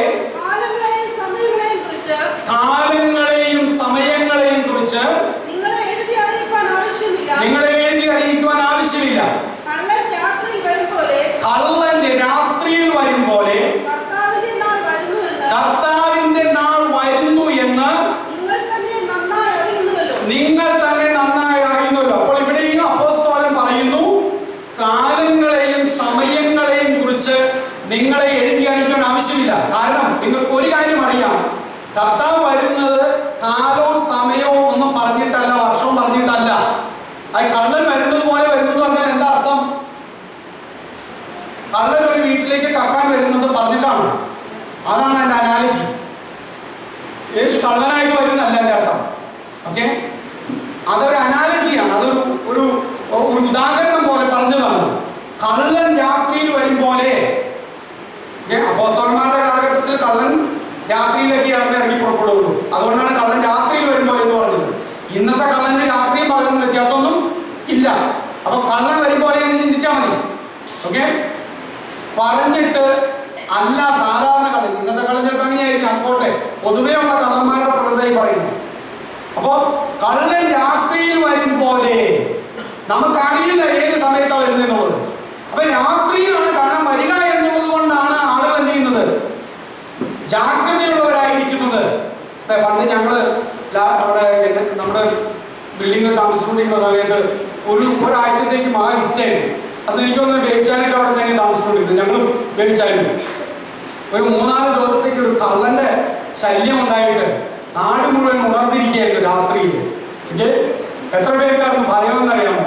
അപ്പൊ ഒരിക്കൽ വേവിച്ചാൻ പറഞ്ഞു, പാസ്റ്റേ ഒന്നും ശബ്ദവും കേട്ടോ, വെളിയിലിറങ്ങരുത് പാസ്റ്റർ എന്നൊക്കെ വേവിച്ചാനോട് ഇങ്ങനെ പറയുകയും ഇങ്ങനെ എല്ലാം പേടിച്ച് വിറച്ച് പതുക്കെ പതുക്കെ പതുക്കെ വന്ന് നോക്കുകയൊക്കെ ചെയ്യുകയാണ്. ഇങ്ങനെ നോക്കുമ്പോഴാണ് തലക്കടിയിട്ട് ചാവണെങ്കിലും എന്നിരിച്ചിട്ടാണ് ഇറങ്ങേണ്ടതെന്നൊക്കെ പറഞ്ഞത്. അപ്പൊ നാട് മുഴുവൻ അവസാനം ഉണർന്നിരിക്കുകയാണ്. അവസാനം ലാക്സലാൻ റോഡ് റെസിഡൻസ് അസോസിയേഷൻകാർ കുറച്ച് ദിവസങ്ങൾ കഴിഞ്ഞപ്പോൾ തീരുമാനിച്ചു, ഒരു 3-4 പേര് വെച്ച് രാത്രിയിൽ പട്രോളിങ്ങിന് ഇറങ്ങാം. ഇന്ന് 4 പേരാണെങ്കിൽ അടുത്ത ദിവസം 4 പേര്. അവരിങ്ങനെ രാത്രി നോക്കി വെക്കുക എന്നുള്ളതാണ് അവരുടെ പരിപാടി. അപ്പൊ കള്ളന്റെ കാര്യമാണ് ഞാൻ പറഞ്ഞത്. കള്ളൻ വരുന്നത് എപ്പോഴാണ് എന്നറിയില്ല എന്നതുപോലെ തന്നെ യേശുക്രിസ്തുവിന്റെ വരവ് എപ്പോഴാകും എന്ന് നമുക്കറിയില്ല. അതുകൊണ്ട് യേശുക്രിസ്തു 2022 ഡിസംബർ മാസത്തിൽ വരുമെന്ന് ആരെങ്കിലും പ്രവചിച്ചു പറഞ്ഞാൽ ആ പ്രവചനത്തെ വിശ്വസിക്കരുത്. എനിക്ക് ദൈവിക വെളിപ്പാടുണ്ടായി, എന്നോട് കർത്താവ് പറഞ്ഞു, ഒരു രഹസ്യം എനിക്ക് വെളിപ്പെടുത്തി, അത് മറ്റാരോട് കർത്താവ് പറഞ്ഞിട്ടില്ല, ഞാൻ ഉപവസിച്ചിരുന്നപ്പോൾ കിട്ടിയ വെളിപ്പാടെന്നും പറഞ്ഞ് ഏതെങ്കിലും പ്രവാചകിയോ അല്ലെങ്കിൽ പ്രവാചകനോ ദൈവദാസനോ നിങ്ങളോട് ആ നിലയിൽ പറഞ്ഞാൽ നിങ്ങളും ഞാനത് വിശ്വസിക്കരുത്. ഒരു കാര്യം മാത്രം വിശ്വസിക്കാം, കർത്താവ് വരും. പക്ഷേ അത് ദിവസവും നാളും വെച്ചിട്ടല്ല കർത്താവ് പറഞ്ഞിരിക്കുന്നത്. വേറെ പുസ്തകം വളരെ കൃത്യമായിട്ട് പറയുന്നു. ഇനി അടുത്ത വായിച്ചേ. ശ്രദ്ധിക്കണം, അവർ സമാധാനമെന്നും നിർഭയം എന്നും പറയുമ്പോൾ ഗർഭിണിക്ക് പ്രസവവേദന വരും പോലെ അവർക്ക് പെട്ടെന്ന് നാശം വന്നു ഭവിക്കും. ഓക്കേ, ഇനി മറ്റൊരു കാര്യം സംഭവിക്കാൻ പോകുന്നത്, നമ്മൾ ഇവിടെയൊക്കെ എന്താ കേൾക്കുന്നത്? യുദ്ധങ്ങളെയും യുദ്ധശ്രുതികളെയും കുറിച്ച് കേൾക്കും. ഇതിന്റെ ഇടയിൽ സംഭവിക്കും യുദ്ധങ്ങൾ വരുമ്പോൾ സ്വാഭാവികമായിട്ട് 2 പേര് അടി കൂടുമ്പോൾ, 2 അയൽവക്കക്കാർ അടി കൂടുമ്പോൾ സ്വാഭാവികമായിട്ട് നടക്കാൻ സാധ്യതയുള്ള എന്താണ്? അടിപിടി കൂടുന്നു. ആ അടിയെ, ആ യുദ്ധത്തെ സമാധാനിപ്പിച്ച് അവർ തമ്മിൽ ഒരു സന്ധിയിലേക്ക്, ഒരു കോംപ്രമൈസിലേക്ക് കൊണ്ടുവരാനായിട്ട് മറ്റുള്ളവർ ശ്രമിക്കും. ഇത് തന്നെയാണ് ഇപ്പോൾ റഷ്യ-യുക്രൈൻ യുദ്ധത്തിന്റെ ഇടയിൽ നമ്മൾ കണ്ടുകൊണ്ടിരിക്കുന്നത്. മോഡിയോട് വിളിക്കാൻ പറയുന്നു. മോഡി വിളിച്ചോ ഇല്ലെന്ന് അറിയാൻ പാടില്ല, മോഡിയാണ് വിളിക്കുന്നത്. ഓക്കെ, പിന്നെ ഫ്രഞ്ച് പ്രസിഡന്റ് പോകുന്നു, ജർമ്മനിയിലെ ചാൻസലർ പോകുന്നു, പിന്നെ തുർക്കിയിലെ പ്രസിഡന്റ് ഇടപെടുന്നു, ഇപ്പോൾ ഇസ്രായേലിന്റെ പ്രസിഡന്റിനോട് ആവശ്യപ്പെടുന്നു. ലോക നേതാക്കന്മാരെല്ലാം ഇതിനൊരു പരിഹാരം ഉണ്ടാക്കാൻ വേണ്ടി കിണഞ്ഞ് പരിശ്രമിച്ചുകൊണ്ടിരിക്കുകയാണ്. വലിയ നേതാക്കന്മാരാണെന്ന് പറയുന്നു. ഇതിൽ 2 കാര്യങ്ങൾ മനസ്സിലാക്കണം. ഇതിൽ ആരാണ് ഇപ്പോൾ വേൾഡ് ലീഡർ എന്നുള്ളതാണ്. ലോകം ഇന്ന് ആഗ്രഹിക്കുകയാണ് ഒരു നല്ല നേതാവിന്. ഓക്കെ, ഞാൻ പറയുന്നത് മനസ്സിലാവുന്നുണ്ടോ? അത് ഈ ചൂടിന്റെ ഇടയിൽ നിങ്ങൾ അസഹ്യപ്പെട്ടിരിക്കുകയാണ്. ഞാൻ അവസാനിപ്പിക്കാം. ഓക്കെ, ചൂടിന്റെ ചൂട് നമുക്ക് പ്രശ്നമാണെങ്കിലും ഇതിനേക്കാൾ ഗൗരവത്തോടെ നമ്മൾ വേദപുസ്തകത്തെ കാര്യങ്ങൾ കാണുന്നത്. അതും ഒരു ലക്ഷണമാണ്. ചൂട് വർദ്ധിക്കും എന്നുള്ളത് നിങ്ങൾ ശ്രദ്ധിച്ചോ? കേരളത്തിൽ അസാധാരണമായ ചൂട്. ഓക്കെ, വേദപുസ്തകം പറയുന്നുണ്ടോ? വേദപുസ്തകം പറയുന്നുണ്ടോ? വെളിപ്പാട് പുസ്തകം 16-ാം അധ്യായം നിങ്ങളൊന്ന് എടുത്തേ. വെളിപ്പാട് പുസ്തകം, ഞാൻ സന്ദർഭോചിതമായിട്ടാണ് പറഞ്ഞത് മാത്രമേ ഉള്ളൂ. വെളിപ്പാട് പുസ്തകം 16-ാം അധ്യായം അതിന്റെ ഒരു 6-8 മതിന്റെ താഴേക്ക് അത്യുഷ്ണത്താൽ മനുഷ്യൻ എന്ത് പോകുന്നു എന്നൊരു വാക്യം ഉണ്ട് അവിടെ. കണ്ടേ, കണ്ടുപിടിച്ച് വായിച്ചേ, വാക്യം പറഞ്ഞു പറ. 9. ആ വാക്യം വായിച്ചേ. മനുഷ്യർ അത്യുഷ്ണത്താൽ വെന്തുപോകും. എന്താ സംഭവിക്കാൻ പോകുന്നത്? ചൂട് കൂടും. ഓക്കെ, ഈ സൺസ്ട്രോക്ക് എന്ന് പറഞ്ഞാൽ നമ്മൾ കേട്ടിട്ടില്ലേ? നിങ്ങളൊരു 10 മിനിറ്റ് വെയിലത്ത് നിന്നാൽ ഇന്ന് വൈകുന്നേരം മുഴുവൻ തലവേദനയായിരിക്കും. അല്ല, അത് കൃത്യമായ ഒരു ബിന്ദുവിലും മറ്റൊക്കെ ആണെങ്കിൽ ആ സ്പോട്ടിൽ താഴെ ചത്തുപോകും, സൺസ്ട്രോക്ക് ഉണ്ടായിട്ട്. അതുകൊണ്ട് ഇപ്പോൾ ഗവൺമെന്റ് പറയുന്നത് ഇനി ഈ കുറച്ച് മാസങ്ങളിലേക്ക്, ദിവസങ്ങളിലേക്ക് നിങ്ങൾ വെളിയിൽ ഇറങ്ങുന്നത് സൂക്ഷിക്കണം എന്നുള്ളത് കൂടി പറയുന്നുണ്ട്. ചൂട് വർദ്ധിക്കുകയാണ്, അസാധാരണമായ നിലയിൽ ചൂട് വർദ്ധിക്കുകയാണ്. കാലാവസ്ഥ അത് നമ്മൾ കാണുന്നുണ്ട്. ഞാൻ സന്ദർഭം പറഞ്ഞത് മാത്രമേ ഉള്ളൂ. കാലാവസ്ഥകളിൽ പ്രകടമായ മാറ്റം വരുമെന്ന് വേദപുസ്തകം വളരെ കൃത്യമായിട്ട് സൂചനകൾ നൽകുന്നു. ഓക്കെ, അപ്പോ നമ്മളിവിടെ നേരത്തെ കണ്ടത് യുദ്ധങ്ങളുടെ ഇടയിലേക്ക് സംഭവിക്കുന്ന കാര്യമാണ് സമാധാന ശ്രമങ്ങൾ ഉണ്ടാകുക എന്നുള്ളത്. ഈ സമാധാന ശ്രമം ഒരു സ്ഥലത്ത് ഒരു കൈ കൊടുത്ത് പിടിക്കാൻ. ഓക്കെ, ഇനി നമ്മൾ അടികൂടില്ല. ഓക്കെ, നിങ്ങൾ പേപ്പർ വായിച്ചാൽ മതി. റഷ്യ യുക്രൈനും കൂടി ഒരു ടേബിളിൽ വന്നിട്ട് മാതാൻ പറയാം. ശരി, വെടിനിർത്തൽ പ്രഖ്യാപിച്ചു. യുക്രൈൻകാരൻ വീട്ടിൽ എത്തുന്നതിന് മുമ്പ് റഷ്യ അവിടെ പിന്നെയും വെടി തുടങ്ങും. അപ്പൊ യുക്രൈൻ പറയും, റഷ്യ വെടിനിർത്തൽ കരാർ ലംഘിച്ചു. ഇതാണ് ഇപ്പോൾ സംഭവിച്ചുകൊണ്ടിരിക്കുന്നത്. മണിക്കൂറുകൾ മാത്രം അവശേഷിക്കുന്ന എന്താ പറയുക തീരുമാനങ്ങൾ, മണിക്കൂറുകൾ മാത്രം. നിങ്ങൾ കേട്ടില്ല, കഴിഞ്ഞ ആഴ്ച കേട്ടില്ല എന്നൊരു കാര്യം. ഓക്കെ, റഷ്യ വെടിനിർത്തൽ പ്രഖ്യാപിച്ചിരിക്കുന്നു. അത് പറഞ്ഞ് അതിന് ശബ്ദം തീരുന്നതിന് മുമ്പ് വെടിനിർത്തൽ അവസാനിച്ചിരിക്കുന്നു എന്ന് പറഞ്ഞു. ഇതാണ് ലോകത്തിന്റെ സ്ഥിതി. ഇങ്ങനെയാണ് സംഭവിക്കാൻ പോകുന്നത്. അപ്പൊ ഇനി നമ്മൾ കേൾക്കാൻ പോകുന്നത് എന്തറിയാം? സമാധാനം, വിഷയമെല്ലാം പരിഹരിച്ചു, റഷ്യൻ പട്ടാളം തിരിച്ചു പോകുന്നു, ഉക്രൈനിലേക്ക് അവിടെ ആളുകൾ തിരിച്ചു പോകുന്നു, സമാധാനം. ഇനി അപ്പോഴത്തേക്ക് നമ്മൾ ഒരു കാര്യം കാണും, ലോക വിപണി എന്ന നിങ്ങളുടെ ഒറ്റ കാഴ്ച കയറി. യുദ്ധമാണെന്ന് പറയുമ്പോൾ നമ്മുടെ ഒറ്റ താഴ്ചയാണ്. ഇനി നമ്മൾ കേൾക്കാൻ പോകുന്നതെന്ന് അറിയാമോ? എല്ലാം അവസാനിച്ചു, നോർമലായി, എല്ലാവരും വീട്ടിൽ പോകും. ഓക്കെ, എല്ലാവരും പ്രകാരത്തിന് വീട്ടിൽ പോകുന്നു, അവധി എടുക്കുന്നു. യുക്രൈൻകാർ അവരുടെ നാട്ടിലേക്ക് പോകുന്നു, വീടൊക്കെ പണിയാൻ തുടങ്ങുന്നു. അങ്ങനെ ഇരിക്കുമ്പോ സമാധാനം എന്ന് അവർ പറയുമ്പോൾ സമാധാനം എന്ന് അവർ പറയുമ്പോൾ ഇവിടെ ഗർഭിണികളായ ഒരാളെങ്കിലും ഉണ്ട്. ഗർഭിണിയായ ഒരാളല്ലേ, എനിക്ക് ഒരാളുണ്ട്. എപ്പോഴാണ് പ്രസീതയ്ക്ക് വേദന എന്ന് അറിയാൻ പാടില്ല. ഓക്കെ, പക്ഷെ ആശിഷും പ്രസീതയും ഒരുങ്ങിയിരിക്കുകയാണ്. എപ്പോഴാ വേദന എന്ന് അറിയാൻ അപ്പം എപ്പോഴാ വേദന എന്ന് പറഞ്ഞത് അറിയാൻ പറ്റുമോ? ഇല്ല. ഗർഭിണിക്ക് പ്രസവ വേദന വരുന്നത് പോലെയാണ് അവർക്ക് പെട്ടെന്ന്. വീണ്ടും ഒരു അനാലിറ്റിയാണ് ഇതൊക്കെ പറയാനേ അപ്പോസ്തലന്മാരുടെ കാലത്തില് ഉദാഹരണങ്ങളുള്ളൂ. ഓക്കെ, പെട്ടെന്ന് ഗർഭിണിക്ക് വേദന വരുന്ന പോലെ പെട്ടെന്നാണ്. എങ്ങനെ പറഞ്ഞുകൊണ്ടിരിക്കുമ്പോ എല്ലാം നോർമലാണ്, കുഴപ്പമൊന്നുമില്ല, കാര്യങ്ങളൊക്കെ ഈ പ്രശ്നമൊന്നുമില്ല എന്നും പറഞ്ഞ് എല്ലാം നോർമലായിട്ട് ഇങ്ങനെ ഇരിക്കുമ്പോഴാണ് പെട്ടെന്ന് വീണ്ടും വിഷയങ്ങൾ സങ്കീർണമാകാൻ പോകുന്നത്. അപ്പൊ നിങ്ങൾ ഇതൊന്ന് വായിച്ചാൽ മതി, ഈ കാര്യങ്ങളൊന്ന് ഗ്രഹിച്ചാൽ മതി. ഇതെല്ലാം പറയുന്നതിന് കാരണം എന്താ? കർത്താവിന്റെ വരവിന് മുമ്പ് ലോകരാജ്യങ്ങളിൽ സംഭവിക്കുന്ന കാര്യങ്ങൾ വേദപുസ്തകം വളരെ കൃത്യമായിട്ട് നമ്മളോട് പറയുന്നു. അപ്പൊ യുദ്ധങ്ങൾ വർദ്ധിക്കും. വലിയ മഹായുദ്ധത്തിലേക്ക് ലോകം നടന്നുകൊണ്ടിരിക്കുകയാണ്. അതിപ്പോൾ ഏതായാലും ഉടനെ ഉണ്ടാകില്ല. കർത്താവ് പറഞ്ഞു, നിങ്ങൾ യുദ്ധങ്ങളെയും യുദ്ധശ്രുതികളെയും കുറിച്ച് കേൾക്കും, പക്ഷേ അതല്ല അവസാനം. അത് കേട്ട് നിങ്ങൾ വിചാരപ്പെടണം, പക്ഷെ അതല്ല അവസാനം. ഇനിയും കാര്യങ്ങൾ മുന്നോട്ട് കുറേ കൂടി പോകാനുണ്ട്. അതുപോലെ നമ്മൾ കണ്ടതാണ്, സമാധാന സമ്മേളനങ്ങൾ നടക്കും, ലംഘിക്കപ്പെടും. അതാണ് രണ്ടാമത്. സമാധാന സമ്മേളനങ്ങൾ നടക്കും, ലംഘിക്കപ്പെടും. നോക്കിയേ, ഭാര്യ ഭർത്താവ് അടികൂടുമ്പോൾ രണ്ടുപേരെ കൊണ്ടിട്ട് ഞാൻ പറഞ്ഞാലേ കേട്ടോളൂ. ശരി പാസ്റ്റർ, ഇനി തൊട്ട് ഞങ്ങൾ നല്ല ഭാര്യ ഭർത്താക്കന്മാരായിട്ട് ജീവിക്കും എന്നും പറഞ്ഞിട്ട് കൈ കൊടുത്ത് പ്രാർത്ഥിച്ച് അനുഗ്രഹിച്ച് പാസ്റ്റർ വീട്ടിലെത്തുന്നതിന് മുമ്പ് ഫോൺ കോൾ, പാസ്റ്ററെ എനിക്ക് അധ്യാന്റെ കൂടെ അവളുടെ കൂടെ ജീവിക്കണ്ട. അപ്പോൾ കേൾക്കുന്ന പാസ്റ്റർ പറയും, നിങ്ങളെന്താ വെച്ചാൽ നിങ്ങൾ പണിക്ക് എനിക്ക് വയ്ക്കുന്നത്, എത്ര വട്ടായി എന്ന് പറയും. ഇതാണ് സംഭവിക്കുന്നത്. ഇത് കുടുംബത്തിൽ മുതൽ സമൂഹത്തിൽ രാജ്യങ്ങളിൽ ഇങ്ങനെ തന്നെ സംഭവിക്കാൻ കൂടിയാണ്.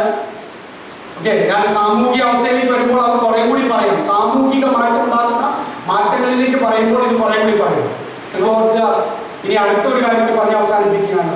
നിയമരാഹിത്യത്തിന്റെ വർധനവുകൾ ഉണ്ടാകും. നിയമരാഹിത്യം. ഓക്കെ, നിയമരാഹിത്യം എന്ന് പറഞ്ഞാൽ എന്താ? നിയമരാഹിത്യത്തിന്റെ വളർച്ചയായിരിക്കും. നിയമങ്ങളൊന്നും ഒരു പ്രശ്നമല്ല ഇവിടെ ആളുകൾ. എത്ര വലിയ നിയമമുണ്ടെന്ന് പറഞ്ഞാലും ശരി, ശിക്ഷ ഉണ്ടെന്ന് പറഞ്ഞാലും ശരി, ഇതൊന്നും പ്രശ്നമാക്കാത്ത ഒരു തലമുറയിലാണ് നമ്മൾ ജീവിക്കുന്നത്. ജയിലിൽ വിടും, തൂക്കിക്കൊല്ലും എന്ന് പറഞ്ഞാൽ ശരി, ഒരു പ്രശ്നവും ആർക്കൊന്നുമല്ല. പോലീസിനെ നോക്കിക്കൊണ്ടാണ് തെറി വിളിക്കുന്നത്. ഓക്കെ, പണ്ടൊക്കെ പോലീസ് തന്നെ പേടിയായിരുന്നു. ഇപ്പോഴോ പോലീസ് നമുക്ക് പുല്ലാണെന്ന് പറയുന്നത്, അവരെ മുഖത്ത് നോക്കിയിട്ട്. ഓക്കെ, അതിന്റെ ആ ഗവൺമെന്റിന്റെ പേരും പറഞ്ഞ് ആ ഗവൺമെന്റിനെ കുറെ തെറിയും പറഞ്ഞ് എന്നിട്ട് ആ പോലീസിനെ കുറെ തെറിയും പറഞ്ഞു. നിങ്ങൾ കാണാത്ത ജാഥകളൊക്കെ. ഓക്കെ, ഇനി തെരുവുകളിലേക്ക് നോക്കുക, ഒരൊറ്റ നിയമം പാലിക്കുന്നുണ്ടോ? നിയമമൊക്കെ ഉണ്ട്, റോഡിൽ നിയമങ്ങളുണ്ട്. നമ്മൾ ഉൾപ്പെടെ നിയമലംഘികളായിട്ടല്ല നടക്കണം. ഓക്കെ, റോഡിൽ വാഹനം ഓടിക്കുന്നതിന് നിയമമുണ്ട്. എവിടെയെങ്കിലും കയറി ചെന്നാൽ നിയമപരമായിട്ടാണോ കാര്യങ്ങൾ നടക്കുന്നത്? ഒന്നുമല്ല. നിയമരാഹിത്യം വർദ്ധിക്കും. നിങ്ങളും ഞാനും അസ്വസ്ഥതപ്പെടും. എന്താണ് ഈ കാണുന്നത്? എവിടേക്കാണ് നമ്മുടെ പിള്ളേർ പോകുന്നത്? എന്താണ് ഈ സ്ഥാപനങ്ങളിൽ നടക്കുന്നത്?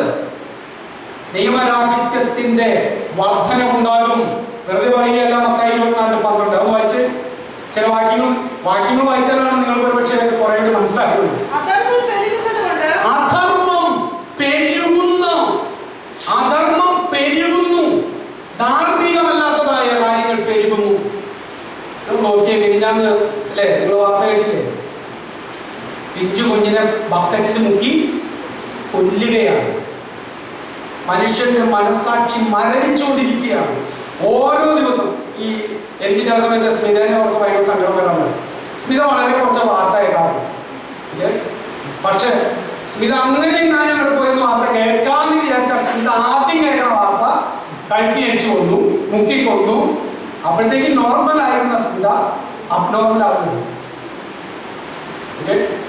കഴിഞ്ഞ ദിവസം എന്നോട് പറഞ്ഞതാണ്, വാർത്ത കേട്ടിട്ട് ഒരു രാത്രി പോയി ആ കൊച്ചിന് മുക്കി കൊന്ന വാർത്ത കേട്ടിട്ട് അടുത്ത ദിവസം അവർക്ക് വായിക്കുകയൊക്കെ ചെയ്തിട്ട് മാനസികാവസ്ഥ എന്ന് പറഞ്ഞു കഴിഞ്ഞാൽ സ്വാഭാവികമായിട്ട് സമാധാനം ആഗ്രഹിക്കുന്ന, സ്വസ്ഥത ആഗ്രഹിക്കുന്ന ഒരു മനുഷ്യൻ അങ്ങനെയുള്ള വാർത്തകൾ കേൾക്കുമ്പോൾ അവരുടെ മനസ്സിനെ ബാധിക്കുകയാണ്.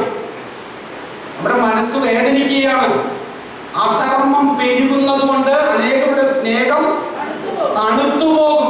സ്നേഹം എന്നും പറയുന്നത് നമുക്ക് ഇനി പൊടി പോലും ഇല്ല, കണ്ടുപിടിക്കാത്ത വരത്തെ കണ്ടിട്ടില്ല. അതേപോലെയായി മാറുകയാണ്. അധർമ്മം പെരുകുന്നത് കൊണ്ട് അനേകരുടെ സ്നേഹം തണുത്തു പോകും. 1 തിമോഥെയോസ് 3:1 മുതൽ താഴേക്കുള്ള വാക്യങ്ങൾ അതുകൂടെ വായിക്കാം. 1 തിമോഥെയോസ് 3:1 മുതൽ താഴേക്ക്. അന്ത്യകാലത്ത് I'm sorry brothers, I'm talking about the signs of the end time. Okay, I will talk to you in the college. അന്ത്യകാലത്ത് ദുർഘട സമയങ്ങൾ വരും എന്നറിയുക. മനുഷ്യർ സ്വസ്നേഹികളും ദ്രവ്യാഗ്രഹികളും. അതൊക്കെ നിങ്ങൾ എനിക്ക് പറഞ്ഞ് കുറെ മിനിറ്റുകൾ എടുക്കണം. ഓക്കെ, സ്വസ്നേഹികൾ. ഞാൻ വേദനിച്ചാൽ ആരാണെന്ന് നോക്കുന്നില്ല, പെട. അതാണ് എന്റെ ദേഹം വേദനിച്ചാൽ ഞാൻ തിരിച്ചു കൊടുക്കും. ആ അവസ്ഥയിലേക്ക് എത്തി. അല്ലാണ്ട് എന്നെ വേദനിപ്പിച്ചത് ആരാണെന്ന് നോക്കിയിട്ട് ഉള്ള പെരുമാറ്റമല്ല.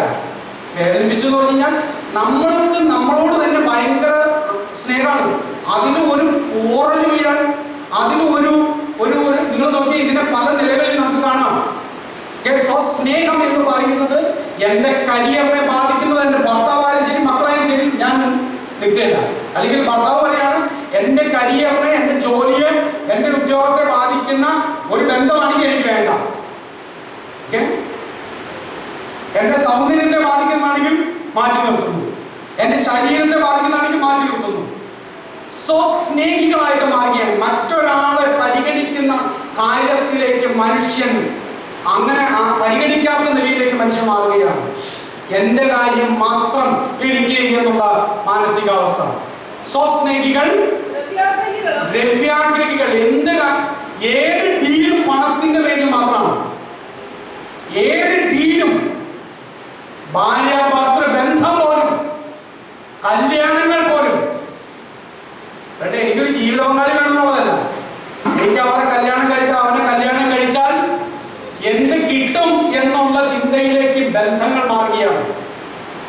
ദ്രവ്യാഗ്രഹികൾ ഏത് താഴത്തേക്ക് വന്നാലും എനിക്കും കിട്ടണം, കാൽപ്പണം, അങ്ങനെയുള്ള ചെല്ലില്ലേ, എനിക്കും കിട്ടണം, അങ്ങനെ ഏതാണ്ട് അതിന് മുമ്പ് ഏതാണ്ട് ഉണ്ടല്ലോ പറയണത്. എന്താ അവിടെ സംശയം? അതെ അതെ, ദീപസ്തംഭം മഹാശ്ചര്യം, എനിക്കും കിട്ടണം പണം. ഇതേ അവസ്ഥയിലേക്ക് ആളുകൾ മാറിയാണ്. അതിന്റെ ആദ്യത്തെ ഭാഗത്തിന്റെ അർത്ഥമൊന്നും എനിക്ക് പറയാൻ പാടില്ല. എന്താണ് അവരൊക്കെ പറയുന്നത്? ദീപസ്തംഭം മഹാശ്ചര്യം, എനിക്കും കിട്ടണം പണം. അത് ഒരു കാര്യം ചെയ്യാം, ലൈസാമാനോട് ചോദിച്ച് മനസ്സിലാക്കാനുണ്ട് എന്താണ് അതിന്റെ പൊരുളെന്നത്. പക്ഷെ രണ്ടാമത്തെ ഭാഗം എനിക്ക് മനസ്സിലായി, എന്താണ് എനിക്കും കിട്ടണം പണം. ഓക്കെ, എനിക്കും കിട്ടണം പണം. ഇതാണ് സകല ജീവികളും. ദ്രവ്യാഗ്രഹം വർദ്ധിച്ചുകൊണ്ടിരിക്കുകയാണ്. പണത്തോടുള്ള ആഗ്രഹങ്ങൾ വർദ്ധിക്കുമ്പോൾ ബന്ധങ്ങൾക്ക് പുല്ലുവിലയായിരിക്കും.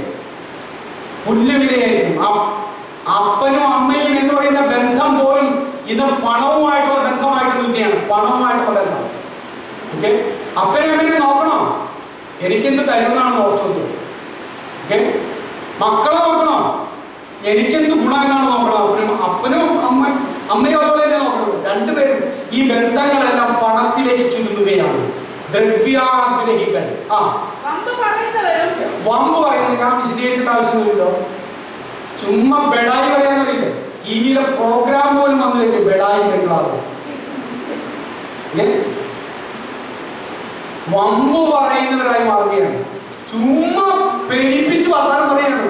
ഒന്നുമില്ല, ചുമ്മാ കോമളയാണ്. പക്ഷെ എന്താണ്, ഞാൻ വലിയ സംഭവമാണ്, എല്ലാം ഞാൻ ആരാണെന്ന് അറിയാമോ എന്നുള്ളതാണ് ആളുകളുടെ വർത്താനത്തിൽ. വമ്പ് പറയുന്നവർ, അത് ഞാൻ പറയേണ്ട വിശദീകരിക്കേണ്ട ആവശ്യമുണ്ടോ? അഹങ്കാരികളായ പിള്ളേരെയാണ് ഇന്ന് ചുറ്റുപാട് മുഴുവൻ കാണുന്നത്. ഒരു മനുഷ്യനെ ബഹുമാനിക്കുന്ന ഒരു പ്രവണതയുണ്ടോ? ചിലന്മാരുടെ ബൈക്കൊക്കെ കിട്ടിക്കഴിഞ്ഞാൽ ഞാൻ പോകുന്നത് ഒരു വീടുകളൊക്കെ തിങ്ങി നിറഞ്ഞിരിക്കുന്ന സ്ഥലത്തേക്കാണ്. അവിടെ ചിലപ്പോൾ കിടന്നുറങ്ങണ, ജോലിയൊക്കെ കഴിഞ്ഞ് കിടന്നുറങ്ങണ അങ്കിൾമാരും അച്ചാച്ചന്മാരും ചേട്ടന്മാരും പിള്ളേരൊക്കെ ഉണ്ടാകും. ഞാൻ ഈ ബൈക്കിന്റെ ഈ RX 100ന്റെ ശബ്ദം പേരിപ്പിച്ചിട്ട് ഇതിൽ പോയാൽ പിള്ളേരൊക്കെ ഞെട്ടി എഴുന്നേക്കൊന്നും ചിന്തിക്കാൻ കഴിയില്ലാത്ത വിധത്തിൽ ചിന്താശേഷി നഷ്ടപ്പെട്ട പിള്ളേരായിരുന്ന സമൂഹത്തിലുള്ളത്. ഞാൻ ഈ കാർ അങ്ങോട്ട് പറപ്പിച്ച് വിട്ടാൽ ആ കാറിന്റെ പിന്നാലെ പൊടി വരും. ആ നടന്നു വരുന്ന മനുഷ്യന്റെ ശരീരം മുഴുവൻ പൊടി പോകും. അദ്ദേഹം നടന്നു പോകില്ല. ഞാൻ ഈ കാർ അങ്ങോട്ട് വേഗത പോയി കഴിഞ്ഞാൽ അദ്ദേഹത്തെ അത് ബാധിക്കൂലേ എന്ന് പോലും ചിന്തിക്കാൻ കഴിയാത്ത വിധത്തിൽ ചിന്താശേഷിയും ബോധവും നഷ്ടപ്പെട്ട സമൂഹമാണ് നമ്മളിരിക്കുന്നത്. ഇതൊക്കെ പറയുന്നത് ഞാൻ കണ്ണിൽ കാണുന്ന കാര്യങ്ങൾ എൻ്റെ മനസ്സിലേക്ക് ഓർമ്മ വരികയാണ്. അഹങ്കാരികൾ, ഒരു മനുഷ്യനെയും ബഹുമാനിക്കില്ലാത്ത, ഒരു മനുഷ്യനെയും പരിഗണിക്കില്ലാത്ത, ഒരു മനുഷ്യനോടും ആദരവ് കാണിക്കാത്ത, ബഹുമാനം കാണിക്കാത്ത ഒരു തലമുറ വളർന്നുകൊണ്ടിരിക്കുകയാണ്. അഹങ്കാരികൾ, ദൂഷകന്മാരും. ഇനി ഞാൻ വിശദീകരിക്കുന്ന ലോകത്ത് പറഞ്ഞു പോവുകയാണ്. അമ്മയപ്പന്മാരെ അനുസരിക്കാത്തവർ, കേട്ടോണം, അമ്മയപ്പന്മാരെ അനുസരിക്കാത്തവർ വർദ്ധിക്കുന്നത് ലോകത്തിന്റെ അന്ത്യത്തിലേക്ക് പോകുന്നതിന്റെ ലക്ഷണമാണ്. ഓക്കെ, ഇനി നന്ദി കെട്ടവര്, അതൊക്കെ പറയണം കേട്ടോ. നന്ദി കെട്ടവര് വിഷമ സമയത്ത് 10 പൈസ കൊടുത്ത് സഹായിച്ചതാ. കൊടുത്തപ്പോൾ അവരുടെ ചിന്ത എന്താണ്? അല്ലെങ്കിൽ മേടിച്ചവൻ ചിന്തിക്കണം, പുള്ളി ബാധ്യസ്ഥനല്ലേ എന്നാണ്. പുള്ളിക്ക് എന്താ ചെയ്തുകൂടാത്ത? പുള്ളി അത് ചെയ്യാൻ ബാധ്യസ്ഥനല്ലേ? എനിക്കത് കിട്ടാൻ യോഗ്യതയില്ല. സഹോദരൻ അല്ലെങ്കിൽ സഹോദരി അല്ലെങ്കിൽ സുഹൃത്തെ, നിങ്ങളെന്നെ ആ ആപത്തിൽ, ആ ആവശ്യത്തിൽ സഹായിച്ചതിൽ ഒത്തിരി നന്ദിയുണ്ട് കേട്ടോ. ഞാൻ ഒരിക്കലും മറക്കില്ലാന്നല്ല പറയുന്നത്. പിന്നെ അത് പുള്ളി തരാൻ ബാധ്യസ്ഥനാണ്. ഞാനത് കിട്ടാൻ യോഗ്യനാണ്. ഇങ്ങനെയാണ് ഇപ്പൊ മാനസികാവസ്ഥ. 5 പൈസ കൊടുത്താൽ നിങ്ങൾ വിചാരിക്കരുത്. അത് പറയല്ലോ, ഡാഡി പലപ്പോഴും പറയുന്നത്, നിങ്ങൾ 5 രൂപ ഒരാൾക്ക് കൊടുത്താൽ ആ കൊടുക്കുമ്പോൾ തന്നെ തീരുമാനിച്ചോളണം അത് തീർന്നുവെന്ന് വിചാരിച്ചോളണം. അത് തിരിച്ചു കിട്ടുമെന്ന് വിചാരിക്കണം. അത് തിരിച്ചു കിട്ടുമെന്ന്. അതുപോട്ടെ, ഇവിടെ നമ്മൾ നന്ദി കെട്ടവെന്നാ പറയുന്നത്. നന്ദി കെട്ടവൻ. ഓക്കെ, സ്വീകരിച്ച ഉപകാരങ്ങൾക്ക്, അനുഭവിച്ച നന്മകൾക്ക് തിരികെ നന്ദി കാണിക്കാത്ത ഒരു തലമുറ, ഒരു സമൂഹം ഈ തലമുറ എന്ന് പറയുമ്പോൾ നമ്മൾ വിചാരിക്കുന്നത് വരും തലമുറയാണ്. നമ്മളൊക്കെ അങ്ങനെ വിട്ടു. ഈ 70കളിലും 40കളിലും 50കളിലും ജനിച്ചവരുടെ അവസ്ഥ ഈ പറഞ്ഞത്.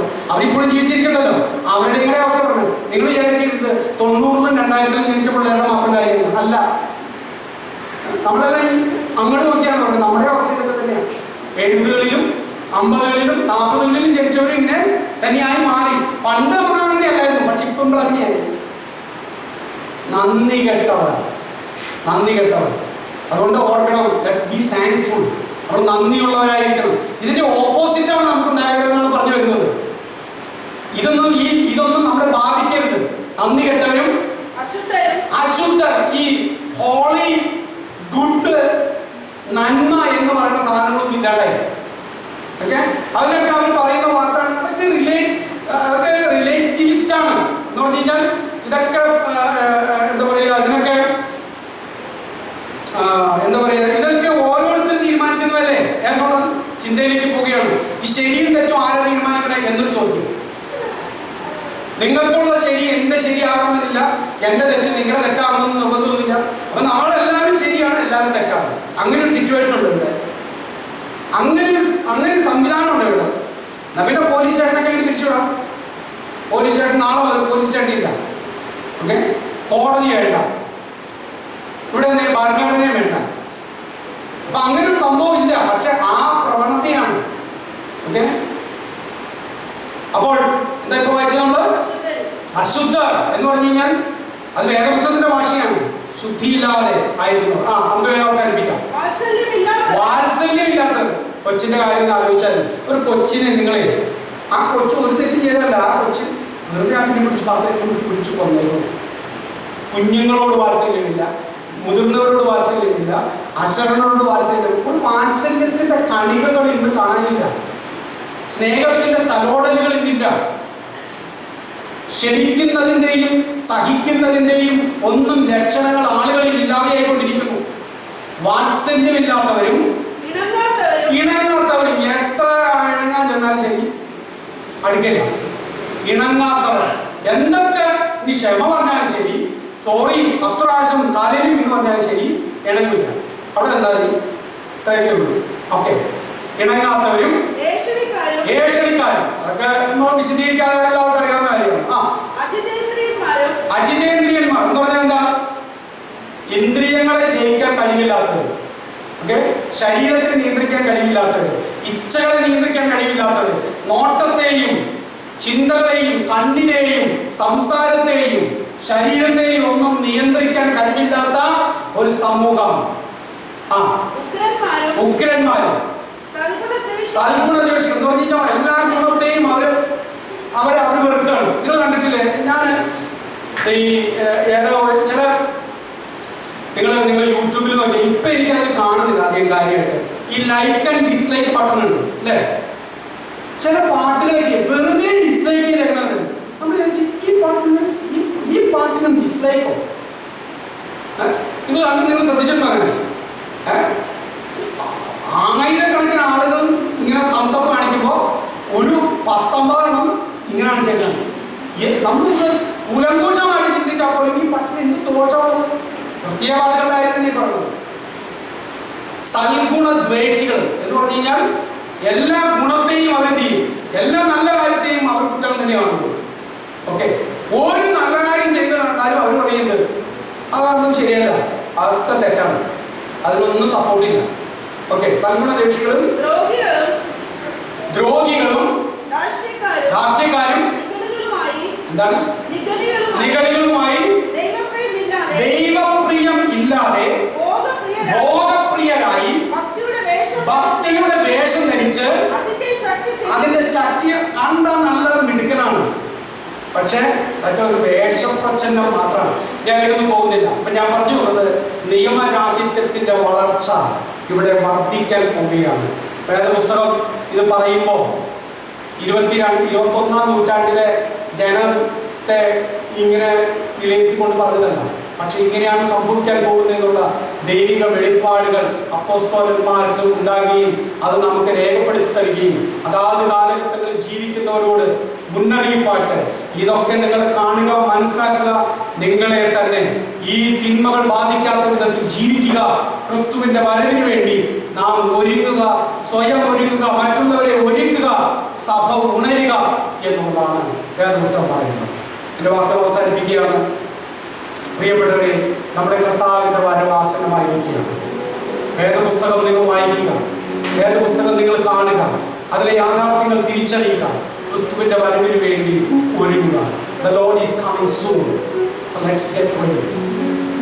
We see the signs around us, politically, socially, in the spiritual world. We find all the signs of His coming. We do not know when He is going to come, but one thing is sure: He will come. അവനൊരിക്കൽ വരും. യുദ്ധങ്ങൾ, ക്ഷാമങ്ങൾ, ഭൂകമ്പം, പല